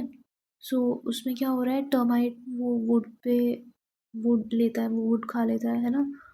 वुड खाएगा तो ये साथ नीचे उसको मिलेगा गट माइक्रोब को। गट माइक्रोब क्या करेगा, it will break down the cellulose and lignin from the wood into nutrition for the termite. ठीक है। और उसको खुद को भी चीज़ें मिल जाएंगी और वो फिर टर्माइट को भी हेल्प कर देगा उसके बॉडी में रह के। This happens in most organisms, in fact even in humans में we have a lot of microbes in our small intestines and मतलब गट बैक्टीरिया काफ़ी सारा रहता है, and they are both useful as well as harmful. तो useful जो gut bacteria है that is very important for us, and that is why we have a tendency to have curd. और ये सब कर्ड खाने को इसीलिए बोलते हैं ना, because they that will help us in gaining useful gut bacteria. ठीक है। तो ये सबके पास ही रहता है यूजुअली। देन कमेंसलिज्म, जिसमें पॉजिटिव और ज़ीरो वाला हो रहा है ना। उसमें क्या होगा, one will benefit other will remain unaffected. Examples, remora upon a shark and epiphytes on trees. So epiphyte is a plant which is growing on a tree. ठीक है। तो ट्री को कोई फर्क नहीं पड़ रहा है, कर ले ग्रो हमें क्या। ठीक है। और एपिफाइट को सपोर्ट मिल गया। ठीक है। सो एपिफाइट के लिए पॉजिटिव है, वेर एज द ट्री उसके लिए it is not creating any difference. Remora मैं बताती हूँ ऑन शार्क्स। सो रेमोरा क्या होता है, एक छोटा सा मरीन फिश होता है ना। वो ऐसे शार्क के ऊपर बैठ जाएगा। ठीक है। And why does it do so, in order to save energy. तो शार्क चल रहा है, घूम रहा है, रेमोरा बस उस पर बैठा रहेगा। ठीक है। तो वो एनर्जी कंजर्व करता है अपना। ठीक है। एनर्जी कंजर्व करने के लिए शार्क के ऊपर बैठ जाएगा। ठीक है, व्हीकल जैसे। और वो शार्क घूमती रहेगी एंड वो अपने आराम से बैठे रहेगा। More over what also happens is, shark ने खाना खाया तो उसका फूड के कुछ स्क्रैप्स रहेंगे, दैट रेमोरा विल गेट। ठीक है। सो रेमोरा इज़ वेरी क्लेवर, है ना। ठीक है। तो इसको कैसे लर्न करेंगे,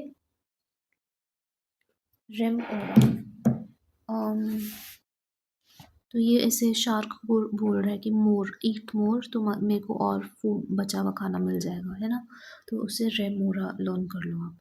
ठीक है। Then we go to parasitism, है ना।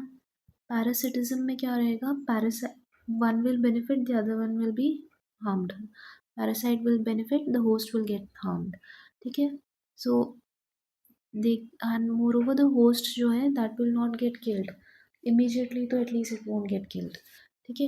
एग्जाम्पल है tapeworms in humans, malarial parasite, tick fleas जो हमारे डॉगीज के ऊपर आ जाते हैं ना, वो सब।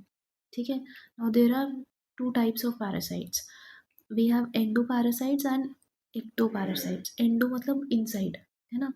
These will be living inside the host's body. Example worms, protozoa, ये सब चीज़ें। ठीक है। एक्टो पैरासाइट क्या है, these will live outside the host bodies. Example tick, lice. ठीक है। ये सब चीज़ें they will be living outside the body of the host.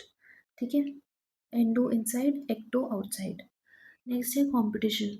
Competition में क्या होगा, both the species will be harmed due to limited resources. Example plants competing for sunlight, lions and leopards competing for prey.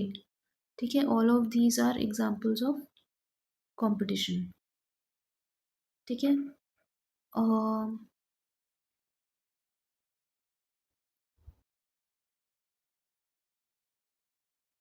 ठीक है। तो इसमें competition में दोनों का नुकसान हो रहा है। कंपटीशन एक्सक्लूजन प्रिंसिपल होता है गॉसेस लॉ. इसमें according to that two species having identical niches cannot coexist indefinitely. For example, एक ही जगह पे दोनों tiger and lion won't be present because दोनों का सेम नीच है. ठीक है, तो एक ही इकोसिस्टम में एक ही रीजन में they won't be present because there will be a lot of competition between them.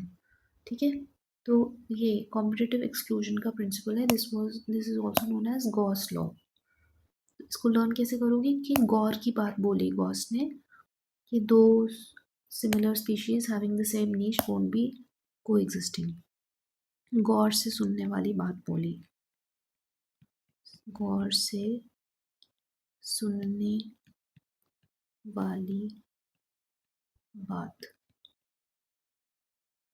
ठीक है, फिर अमेंसलिज्म क्या है? नेगेटिव और ज़ीरो हो रहा है साथ में, है ना. तो इसमें क्या हो रहा है? माइनस एक का नुकसान हो रहा है, एक वन इज रिमेनिंग न्यूट्रल. सो ये one is harm, other is unaffected. Often chemical inhibition. For example, you may have heard of black walnut suppressing plants, है ना. तो ब्लैक वॉलनट का जो ट्री होता है उससे जो आसपास के प्लांट्स हैं they are not able to grow. ठीक है, similarly penicillium, it inhibits the growth of bacteria. ठीक है, सो ये उसको भी कुछ फ़ायदा भी नहीं हो रहा है और उसकी वजह से दूसरों को नुकसान भी हो रहा है.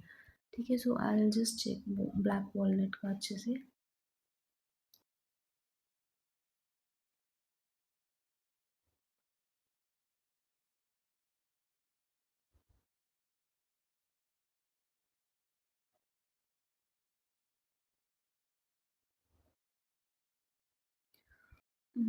ये शायद मेंस में भी आ चुका है, पता है, एक बार, है ना. So what generally happens is that जो ब्लैक वॉलनट है it creates a natural compound juglone करके which is released from its roots leaves and ये सब. ठीक है, and what it does is जो आसपास के प्लांट्स है ना उनका डेथ हो जाता है उसकी वजह से. They are not able to grow near it.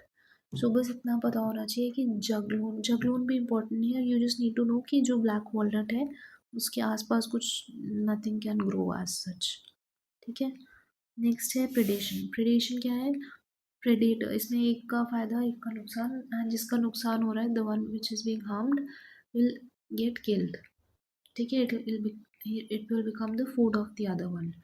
The predator will kill and consume the prey. ठीक है, इसमें और पैरासाइटिज्म में क्या डिफरेंस है? उसमें मार नहीं रहे हैं डायरेक्टली. ठीक है, so there is direct energy transfer happening here.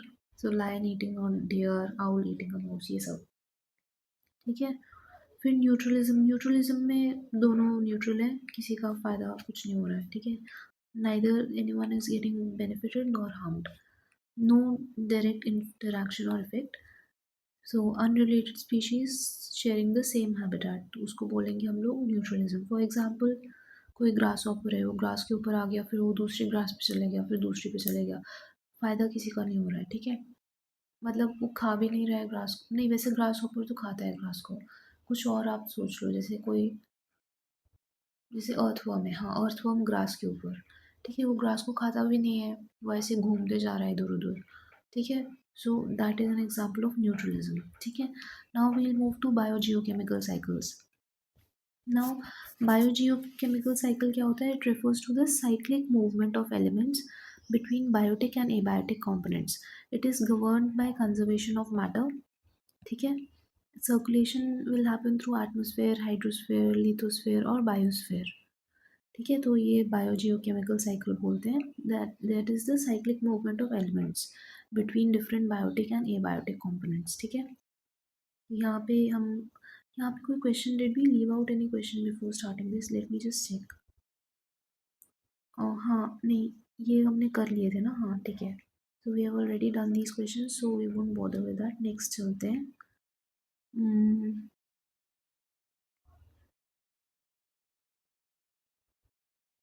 ठीक है, तो बायोजियोकेमिकल साइकिल्स के these questions we'll do them after we have read this theory. ठीक है, then it will become easier to do. तो इसमें वही बस एलिमेंट्स का मूवमेंट हो रहा है किसी इकोसिस्टम में, उसको बायोजियोकेमिकल साइकिल बोलेंगे. ठीक है, so for example first of all we have the carbon cycle. ठीक है, इसमें क्या होगा, it will be a hybrid cycle which involves gaseous, biological and geological processes। ठीक है, gaseous process है, biological process भी हो रहा है, geological process भी हो रहा है simultaneously। ठीक है, तो पूरा एयर, बायो मतलब कि organism and even the rocks, land, सब पे चल रहा है ये। ठीक है, ये दिया है atmosphere, ocean, soil and rocks, ये सारे रिजर्वॉयर्स जैसे एक्ट कर रहे हैं। ठीक है, so carbon cycle on land पहले देखते हैं। वहाँ पे क्या हो रहा है, photosynthesis is being done by our plants, है ना। तो उसमें क्या होता है, carbon dioxide plus water will give us six, this is glucose and oxygen. ठीक है, so plants will absorb carbon dioxide and convert it into organic biomass, that is glucose। ठीक है, देन रेस्पिरेशन। रेस्पिरेशन में क्या होगा, plants, animals and microbiomes will release carbon dioxide back into the atmosphere।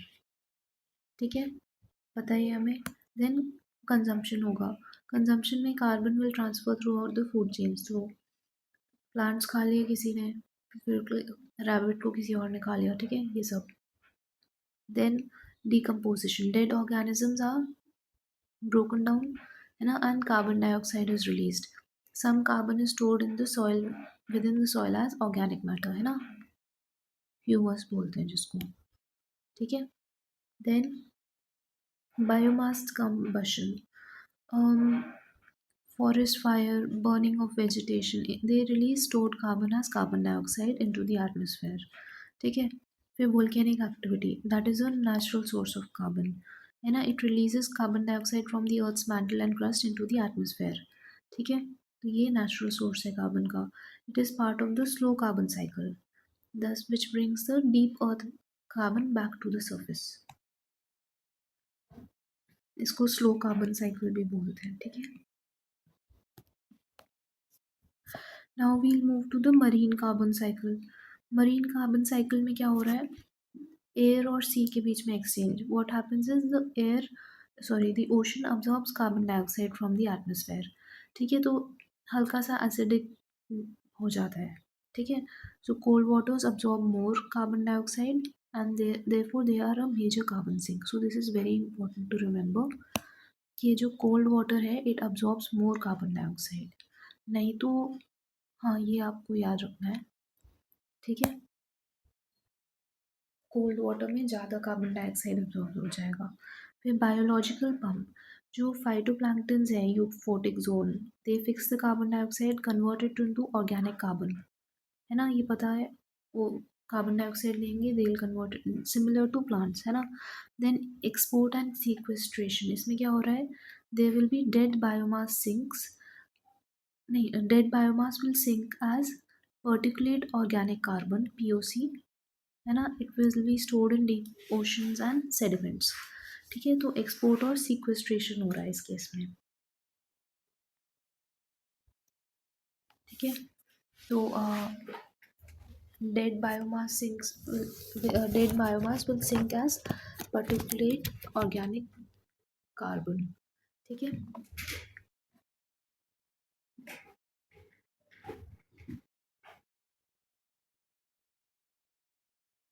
तो वही है, जैसे कोई फिश मर गई, fish it will sink down, है ना, और फिर डीप ओशन में इट विल बी स्टोर्ड, है ना, वहाँ पे उसका जो डेड बायोमास है, डेड बॉडी है, that will be full of carbon. ठीक है, सो वो डीप ओशन में स्टोर हो जाएगा। ओवर टाइम क्या होगा, सेडिमेंट्स उसके ऊपर, layers of sediment will fall on it, है ना, on top of it, और फिर ओवर टाइम फॉसिल्स बन जाएंगे, then fossil fuels will be taken out from there. ठीक है, carbonate pump, shell forming organisms जो हैं, जैसे क्या होता है, स्नेल्स वगैरह या क्रस्टेशियंस, ऑल ऑफ दोज, है ना। शेल किस चीज़ का बना होता है उनका, कैल्शियम कार्बोनेट का। ठीक है, so they act as a sink. So limestone formation, है ना, ये सब, even the corals as well. ठीक है, then you have deep ocean circulation. So cold जो वाटर होता है that is carbon dioxide rich. ठीक है, वो क्या करता है, यू माइट बी नोइंग कि cold water is carbon dioxide rich. Now cold water in itself has a tendency to sink down. ठीक है, थर्मो हाइलाइन सर्कुलेशन बोलते हैं ना। नॉर्मल कन्वेक्शन चीज़ है कि hot water is lighter, it will come up, और cold one will sink down because it is denser, है ना। So that therefore it is sink down and stored for centuries in the oceans। ठीक है, then microbial loop भी होता है। Dissolve organic carbon जो है it is being recycled by microbes.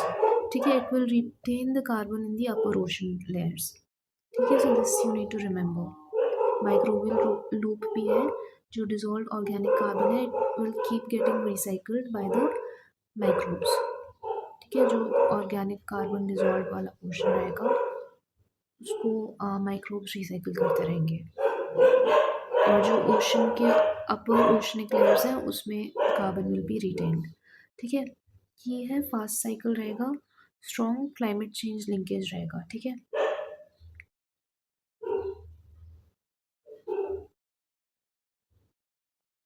Next है nitrogen cycle. So this was the carbon cycle, है ना। हमने we have seen about it both on the land as well as the marine ecosystem। Now nitrogen cycle is a gaseous cycle that also includes sedimentary phases as well। ठीक है, similar to carbon cycle, it was a hybrid cycle basically। It had a lot of things happening। यहाँ पे primarily nitrogen cycle is gaseous in nature, but it will also be including sedimentary phases। ठीक है, और क्या रहेगा इसमें, रेजर्वोयर क्या रहेगा इस केस में, they will be atmosphere plus soil, है ना। Atmosphere will be acting as a reservoir because nitrogen वहाँ पे काफ़ी है, 70% और मोर, है ना। Then soil will also be acting as a reservoir organic matter में के केस में, है ना। ओशंस में भी होते हैं dissolved nitrogen compounds. Then even in living organisms also we have nitrogen. ठीक है, प्लांट्स, माइक्रोब्स, एनिमल्स, या नाइट्रेट्स वगैरह होते हैं, so that is also there. ठीक है, साइकिल को देख लेते हैं। First of all we look at nitrogen fixation. So इसमें क्या हो रहा है, जो एटमॉस्फेरिक नाइट्रोजन है वो अमोनिया बन जाती है और फिर अमोनियम बन जाता है। ठीक है, and this ammonium then it is provided to the plants for their better growth. So क्या क्या हो रहा है, सबसे पहले we have nitrogen that becomes ammonia, that in turn becomes ammonium. ठीक है, this the plants will be absorbing. So यहाँ पे वही दिया है, this is carried out by nitrogen fixing bacteria, that is Rhizobium, Azotobacter, Anabaena. ठीक है, and lightning as well. This is very very important कि नाइट्रोजन फिक्सिंग लाइटनिंग से भी होती है। ठीक है, जो लाइटनिंग होती है ना, थंडर लाइटनिंग वाला लाइटनिंग, उससे भी नाइट्रोजन फिक्सिंग हो जाती है। ठीक है, so nitrogen converts into ammonia and then it into NH4 plus ammonium. Examples क्या, नाइट्रोजन फिक्सिंग बैक्टीरिया के, राइजोबियम, एजोटोबैक्टर एंड अनाबेना। ठीक है, इसके बारे में अच्छे से I think will be studying later. ठीक है, फिर नाइट्रिफिकेशन भी होता है। हाँ, यहीं पे पढ़ लेते हैं, देखो। सबसे पहले हो गया ये नाइट्रोजन फिक्सेशन हो गया। देन नाइट्रिफिकेशन में क्या होगा, ये जो अमोनिया था हमारा ना NH3 that is converted into nitrites and nitrates by the soil bacteria. ठीक है, सो सॉइल बैक्टीरिया क्या क्या रहेगा, नाइट्रोसोमोनास, नाइट्रोबैक्टर। ठीक है, ये सब। Then what will happen is assimilation. Assimilation में क्या होगा, the plants will absorb the NH4 plus and the NO3 minus. ठीक है, and this is incorporated into the proteins and DNA of all organisms, plants as well as the ones who will be consuming them। ठीक है, तो यहाँ पे क्या हुआ, nitrogen fixing bacteria ने अमोनियम बनाया, और नाइट्रिफिकेशन के थ्रू जो सॉइल बैक्टीरिया होता है, नाइट्रोसोमोनास और नाइट्रोबैक्टर, नाइट इसको लर्न कैसे करेंगे, बैक्टर, बैक्टर मतलब बैक्टीरिया की बात हो रही है। ठीक है, नाइट्रोबैक्टर की। देन नाइट्रोसोमोनास, ये जो सॉइल बैक्टीरिया होते हैं, Nitrosomonas, all of these will be converting ammonia into nitrates और nitrites, whereas nitrogen fixing bacteria जो दूसरे हैं, they will be converting it into ammonium, and both of these are being absorbed by the plants। ठीक है, and they are incorporated into the proteins. फिर ammonification कब होता है? जब decomposers when they come into play. जैसे decomposer के examples भी you should be knowing, Bacillus, Proteus और Clostridium. They will convert the organic nitrogen जो डेड मैटर में पड़ा है into ammonium and NH3 ammonia. ठीक है, ये कन्वर्ट कर दिया। अब फिर से वो नाइट्रिफिकेशन वगैरह, नाइट्रोजन फिक्सेशन तो हो ही गया है थोड़ा सा। This will be again absorb by our plants. ठीक है, तो ये हो गया। और एक यहाँ पे ये नाम लर्न करना है, वी लर्न दैट आफ्टरवर्ड्स। इसके साथ में डीनाइट्रिफिकेशन का process will also be going on simultaneously. उसमें क्या होगा, जो नाइट्रेट्स है हमारे पास NO3 minus, that will be converted into nitrogen gas by by denitrifying bacteria in anaerobic soils, thus completing the cycle। ठीक है, तो डीनाइट्रीफाइंग बैक्टीरिया जो होता है ना एनारोबिक सॉइल्स में, that will be converting the nitrates into nitrogen gas, है ना। The plants can not use the nitrogen directly and micro organisms will be the one who will regulate the cycle. ठीक है, so this is also very important कि nitrogen को directly नहीं use कर पाते हैं। It is the nitrogen fixing bacteria which will be determining it, they will be the ones who will be providing ammonium and nitrates to the plants। ठीक है, सो ये सब पता होना चाहिए। So we need to first of all remember the names of the decomposers, है ना। तो डिकम्पोजर्स को आप एक तो ऐसे लर्न कर लो, बसिलियस, देन प्रोटियस और क्लॉस्ट्रीडियम। सो बसिलियस क्या करता है, किसी भी, ये लास्ट स्टेज मानते हैं हम, इसके बाद डिकम्पोज होने की डेड बॉडी है किसी भी, जैसे एनिमल है वो ऐसे जिंदा हुआ और फिर मर गया, और उसका लास्ट स्टेज क्या रहेगा, उसका dead body will get mixed with the soil. ठीक है, सो दिस लास्ट स्टेज है, मतलब कि बस उसका, बस this is the last stage of an organism. ठीक है, तो बस हो गया, या उसकी life has gotten closed, entire life period उसका हो गया, क्लोज हो गया उसका सब। क्लोस्ट्रीडियम, बस से बेसिलस। ठीक है, और प्रोटियस से क्या होगा,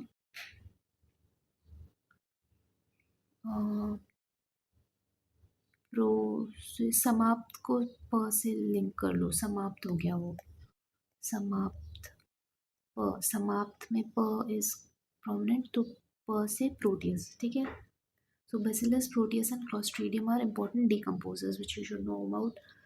नाइट्रोजन फिक्सिंग बैक्टीरिया क्या क्या है, राइजोबियम, एजोटोबैक्टर एंड अनाबेना। ये पता ही होगा आपको, ये इसको ऐसे लर्न कर लो कि बहन जैसे है, हेल्पफुल है ना, और बहन टाइप है, हेल्पफुल पर्सन है, नाइट्रोजन को अमोनिया और अमोनियम में कन्वर्ट कर देगा so that the plants can consume it, consume नहीं, जो भी अब्जॉर्ब कर लेगा। ठीक है, एंड अजोटोबैक्टर और राइजोबियम बहुत कॉमनली नोन है, then even nitrosomonas and nitrobacter are commonly known names. ठीक है, तो नाइट्रोजन फिक्सेशन में अमोनियम बन रहा है, नाइट्रिफिकेशन में nitrites and nitrates are being formed, the nitrates as well as the ammonium are being taken up by the plants, and जो nitrates है they can also be given off by the मतलब they will be consumed by the denitrification bacteria and nitrogen may be given off। ठीक है, तो ये सब हो रहा है यहाँ पे नाइट्रोजन साइकिल में। now there is a process known as the Haber-Bosch process। So this is an industrial method for synthesising ammonia. ठीक है, तो उसमें क्या करते हैं, जो एटमॉस्फेरिक नाइट्रोजन पड़ा है ना, उसको हम हाइड्रोजन से कंबाइन कर देते हैं। ठीक है, ये कर दिया, so what will happen is we will get ammonia. ठीक है, अमोनिया बन गया हमारे पास, it converts inert atmospheric nitrogen into reactive nitrogen. वही, ये ammonia is then use to make fertilizers, है ना, एंड दिस इन, ये fertilizers then we use in plants, है ना। तो ये हो रहा है, so this is large scale human driven intervention which supplements the natural nitrogen fixation. ठीक है, पर्पस क्या है, it meets the high agricultural demand by producing synthetic fertilisers produce करना शुरू कर देता है ये। ठीक है, so it meets the high agricultural demand by producing synthetic fertilisers produce करते हैं। ठीक है।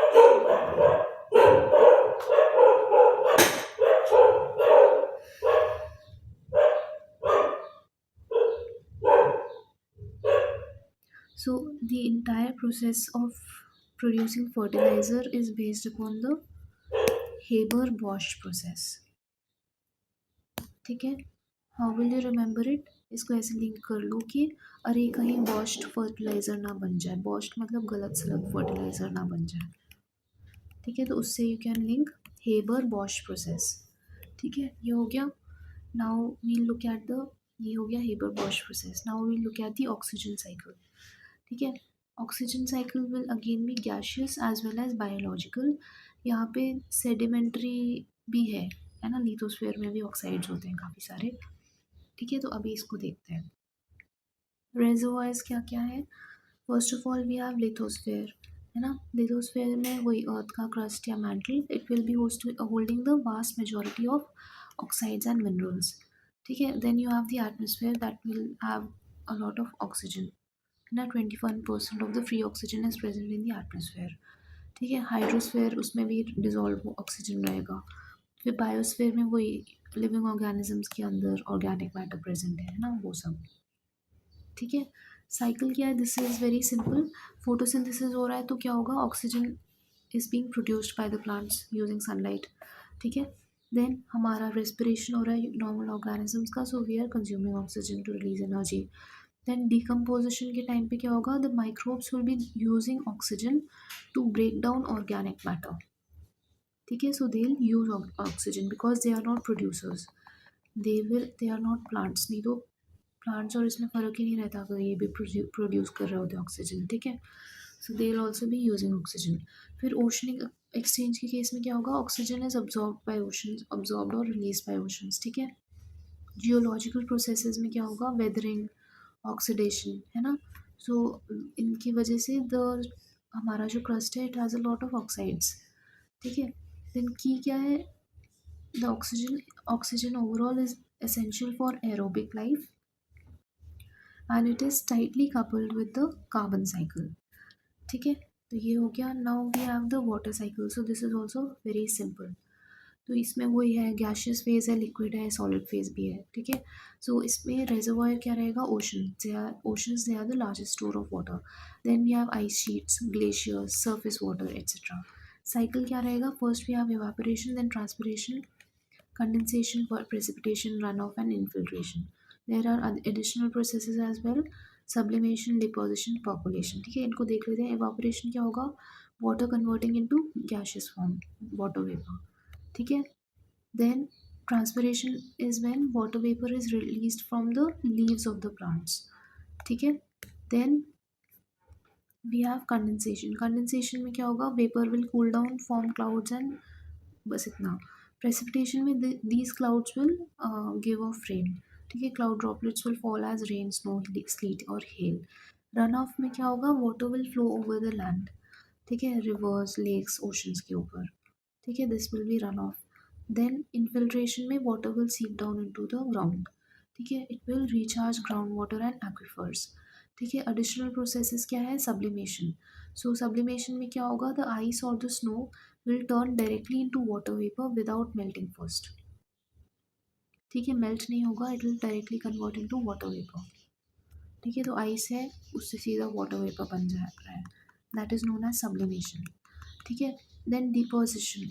डिपोजिशन में क्या होगा? ये सब्लिमेशन और किस चीज़ में होता है? आपने सुना होगा जो नैफ्थलीन बॉल्स हम लोग यूज़ करते हैं ना, उसमें भी सब्लिमेशन हो रहा है। वो सॉलिड पड़ा है, that directly converts into gaseous form. Similarly वो ओडोनिल वगैरह जो हम लोग यूज़ करते हैं, ओडोनिल होता है पता नहीं, वो जो ऐसे एक छोटा सा पैकेट में स्क्वायर स्क्वायर नहीं, क्यूबॉइडल शेप्ड पैकेट्स में रहता है जो। ठीक है, all of those go undergo sublimation. ठीक है, then we have deposition. Deposition में water will directly change into ice such as frost. ठीक है, सो ये हो रहा है डिपोजिशन। ठीक है, so this is important, deposition, frost formation that comes under deposition. ठीक है, then percolation. Percolation में water will move downward through soil and layers, rock layers. ठीक है, infiltration and percolation are similar. ठीक है, somewhat similar. इनको what is the key of water cycle? It is primarily being driven by solar energy and gravity as well. Okay, so that also you need to remember. Now we'll be looking at the phosphorus cycle. ठीक है, phosphorus cycle क्या है? Sedimentary रहेगा, slow cycle रहेगा, है ना? Major reservoir of phosphorus is the earth's crust. ठीक है, रॉक्स और मिनरल्स जहाँ प्रेजेंट है. साइकिल क्या हो रहा है यहाँ पे? First of all we are having weathering, erosion, assimilation, consumption, decomposition, mineralisation, sedimentation, geological uplift. ठीक है, ये वाला जो साइकिल है गैशियस साइकिल नहीं है. बाकी all of the ones which were reading they were gaseous plus liquid plus solid. यहाँ वाटर में लिक्विड भी था, ऑक्सीजन में गैस और बायोलॉजिकल था. ठीक है, and even it was getting dissolve in the water as well. ठीक है, देन यू हैड पर इसमें जो ऑक्सीजन का खुद का वो है, it itself is not getting converted into liquid phase. It is only in gaseous and biological phases, मतलब ऑक्साइड के फेज में भी रहेगा. देन नाइट्रोजन में क्या था? It was gaseous as well as sedimentary phases थे. देन कार्बन हाइब्रिड साइकिल है ना, गैशियस सेडिमेंट्री सब था उसमें, biological everything was there. Whereas phosphorus cycle is only sedimentary. ठीक है, it's a very slow cycle because it is only sedimentary. तो इसमें क्या हो रहा है? reservoir will be the earth's crust only. ठीक है, so क्या हो रहा है? weathering और erosion हो रहा है सबसे पहले, है ना. the rain और wind will break down the phosphate rocks. ठीक है, and thus release inorganic phosphate into soil and water. ठीक है, ये जो inorganic phosphate है soil और water में जो चले गया है, that will be absorbed by the plants. ठीक है, प्लांट्स ने absorb कर लिया, है ना. And this will be use in DNA, RNA, ATP formation के लिए यूज होगा. ठीक है, then the animals will obtain phosphorus by eating these plants and other animals as well. ठीक है, ये हो गया कि animals will consume and obtain this phosphorus. ठीक है, फिर डिकम्पोजिशन होगा. Decomposers will break down this organic matter. It will convert the organic phosphorus back into organic inorganic phosphate. ठीक है, तो ऑर्गेनिक जो रहेगा वो उसमें थोड़ा सा कार्बन का कंटेंट रहेगा, मतलब कि it will be a compound, है ना. And it will be present in plants and other animals. ठीक है, वही डीएनए वगैरह में it will be present like a compound with carbon chains. ठीक है, कार्बन कार्बन है उसमें, नाइट्रोजन लगा है. ठीक है, वो सब डीएनए है ना. वेराज नाइट्रोजन लगा है, फॉस्फेट लगा है, ये सब चीज़ें होंगी. Once the animals die, decomposers will break down the organic matter. They will convert the organic phosphorus back into inorganic phosphate. Phosphate ये PO4 3 minus. ठीक है, एंड देन बस इतना. फिर सेडिमेंटेशन में क्या होगा? जो फॉस्फेट है वाटर के अंदर, it will settle down and it will form sedimentary rocks over millions of years. ठीक है, जो वाटर में जो सेडिमेंट फॉस्फेट है, it will settle down, it results into sedimentation and it forms sedimentary rocks over millions of years. ठीक है, फिर geological uplift. The rocks will rise to the surface. They are exposed to weathering and the cycle will again restart. ठीक है,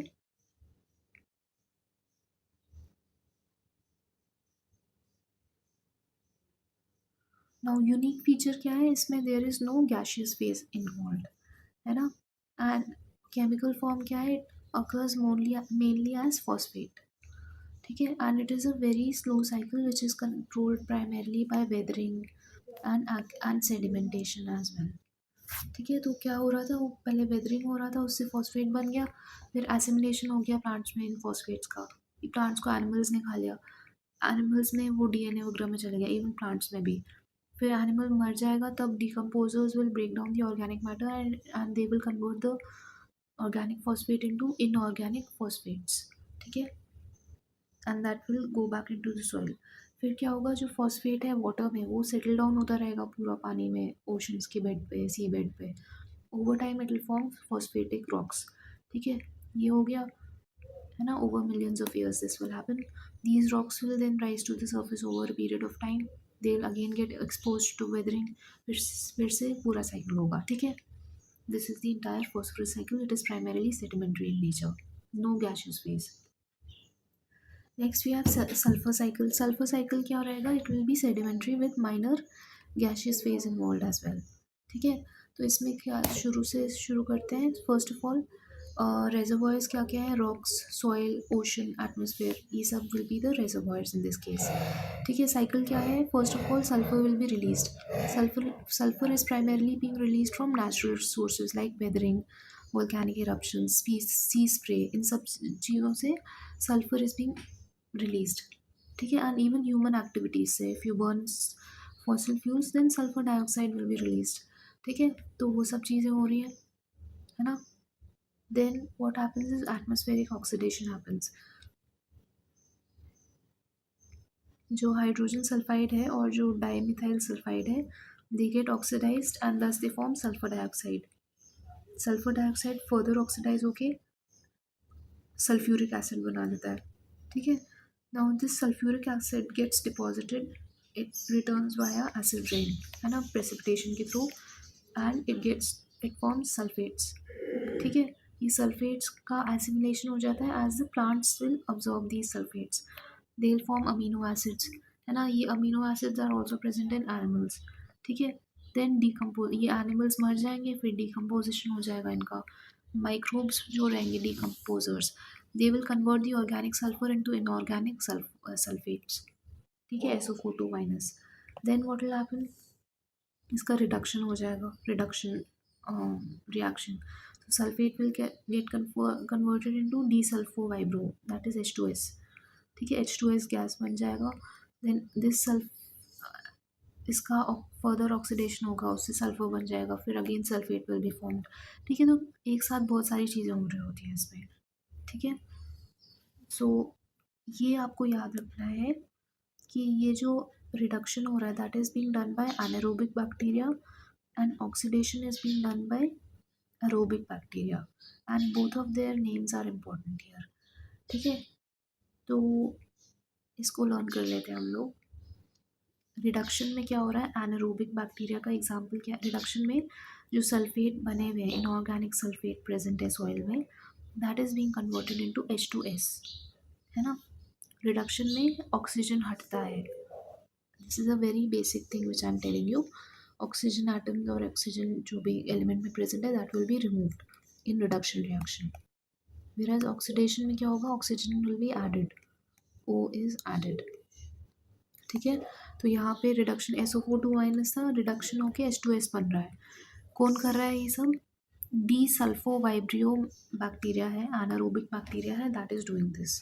ठीक है, नाम क्या है इसका? डी सल्फो, डी सल्फेट हो रहा है उसका, desulphurisation, Desulfovibrio, vibrio, Desulfovibrio bacteria. ठीक है, एनारोबिक बैक्टीरिया है. देन ऑक्सीडेशन में क्या होगा? Aerobic bacteria will be there, Thiobacillus will be working here, है ना. H2S will be converted into SO4 minus. ठीक है, थियोबैसिलस की प्रोटीन्स क्या है? डाइसल्फाइड बॉन्ड्स है, and it is relevant for acid rain as well. ठीक है, तो इसको कैसे लर्न करेंगे? थियोबैसिलस, बैसिलस तो हमने लर्न किया था कि बस उसका लाइफ खत्म हो गया, तो एरोबिक बैक्टीरिया का नाम क्या है? थियोबैसिलस. तो यहाँ O है, मतलब कि एरोबिक रहेगा, ऑक्सीडेशन कर रहा है. ठीक है, यहाँ पे क्या है? डी सल्फो, मतलब D sulphurisation, D sulphur oxide, D sulpho हो रहा है. और आप ऐसे इमेजिन करें कि ये बैक्टीरिया ऐसे वाइब्रेट होता होगा, सो डी सल्फो वाइब्रियो. ठीक है, नाउ ये जो सल्फाइड है, सल्फेट्स हैं, in human beings they are also linked to proteins. ठीक है, सो डाइसल्फाइड बॉन्ड्स वगैरह से you can link, and they acid rain का भी there is some relevance as well. ठीक है, because sulphur is H2SO4 is main reason for acid rains. ठीक है, थोड़ा बहुत नाइट्रिक एसिड भी होता है, but primarily sulphuric acid is present in acid rains. ठीक है, अपार्ट फ्रॉम दिस ये पता होना चाहिए, एटमॉस्फेरिक ऑक्सीजन ऑक्सीडेशन, इसमें क्या हो रहा है? वही ऑक्सीडेशन, मतलब ऑक्सीजन ऐड हो रहा है. ठीक है, तो H2S प्रेजेंट होता है, hydrogen sulphide is present in the atmosphere, di methyl sulphide is also present, that is dimethyl CH3 2S, ठीक है। ये सब ऑक्सीडाइज होकर सल्फर डाइऑक्साइड बना देंगे। Sulphur dioxide will further get oxidise, H2SO4 बन जाएगा, ठीक है। सल्फ्यूरिक एसिड बन जाएगा, उससे फिर वहाँ रेंज के साथ नीचे आ जाएगा, है ना। तो यहाँ पे वही हो रहा है, रिलीज ऑफ सल्फर कैसे हो रहा है, वेदरिंग वगैरह से, ये सब चीज़ों से sulphur is release in the atmosphere, ठीक है। देन ये एटमोसफेयर में ऑक्सीडेशन हो जाएगा, सल्फ्यूरिक एसिड बन के it will come into the water, ठीक है, नीचे आ जाएगा प्रेसिपिटेशन के through. Then what will happen, ये सल्फेट्स बन जाएगा सॉइल वगैरह में, SO4 2 plants will absorb these sulfates, and then they'll be forming amino acids. Amino acids वही cytosine, methionine, ये और proteins का there is some relation, है ना, ये पता होना चाहिए। Then animals will obtain sulfur through the food chain, है ना, proteins के through. Then what will happen is the animals will die करके डिकम्पोजिशन होगा। डिकम्पोजिशन में microbes will convert organic sulphur into inorganic sulphates, ठीक है। तो टू टाइप्स की ट्रांसफॉर्मेशन होगी, एक तो रिडक्शन रिएक्शन होगा या ऑक्सीडेशन रिएक्शन होगा। Reduction will be done by anaerobic bacteria, anaerobic microbes, anaerobic decomposers, ठीक है। एग्जाम्पल क्या है, Desulfovibrio which will be converting sulphates into H2S। Oxidation will be by aerobic bacteria, Thiobacillus, example H2S into SO4 2 ठीक है। की क्या है, proteins इसमें डाइसल्फाइड बॉन्ड्स में प्रेजेंट होता है ये सब, है ना, और एसिड रेन का release. Now we will see a little bit about acid rain. Acid rain is primarily caused by the disruption of the sulfur and nitrogen cycles, specifically through the anthropogenic emissions of sulfur dioxide and nitrogen oxides, ठीक है। तो अगर ज़्यादा ही sulphur dioxide बढ़ जाए atmosphere में, only then will acid rain occur, मतलब ज़्यादा sulphur dioxide and nitrogen oxides बढ़ जाएं, then acid rain occurs. These gases react with water, oxygen and other chemicals in the atmosphere to form sulfuric acids and nitric acid. So ये आपको पता होना चाहिए कि प्राइमरी कॉज क्या है इसका, it is the disruption of the sulphur and nitrogen cycles, ठीक है। ये नॉर्मली नहीं हो रहा है, this is primarily happening due to human activity, anthropogenic emissions की वजह से, ठीक है। जो नेचुरल सोर्सेज है उनसे इतना ज़्यादा ऐसे नहीं होता कि एसिड रेन होने लग जाए, ठीक है। जो वोल्केनिक इरप्शन, ये सब सी स्प्रे, है ना, it is due to human activities. Sulphur, हम लोग फॉसिल फ्यूल बर्न कर रहे हैं तो बहुत ज़्यादा ही निकल रहा है, that is Y acid rain is happening, ठीक है। So now we'll do the questions. We have completed this topic. We'll do the questions which we had left earlier. ऊपर ये रहे. So सबसे पहले क्या है? In case of which one of the following biogeochemical cycles, the weathering of rocks is the main source of release of nutrients to enter the cycle. So the options given are carbon cycle, nitrogen cycle, phosphorus cycle, and sulfur cycle. So weathering of rocks is the main source of the release of nutrients. So the answer will be phosphorus cycle. ठीक है, because this is primarily a sedimentary cycle only, है ना। Sulphur वगैरह कैसे वो उससे आता है, फॉसिल फ्यूल को बर्न करा उससे आएगा, ठीक है। Now which one of the following add carbon dioxide to the carbon cycle on the planet Earth? Volcanic action से होता है, रेस्पिरेशन से हो रहा है, फोटोसिंथेसिस से नहीं, ऐड नहीं हो रहा है, ठीक है। Carbon dioxide is being used up, then decay of organic matter से भी हो रहा है, ठीक है। So the answer will be 1 2 and 4 only, ठीक है। So we have completed this chapter, first chapter. Thank you.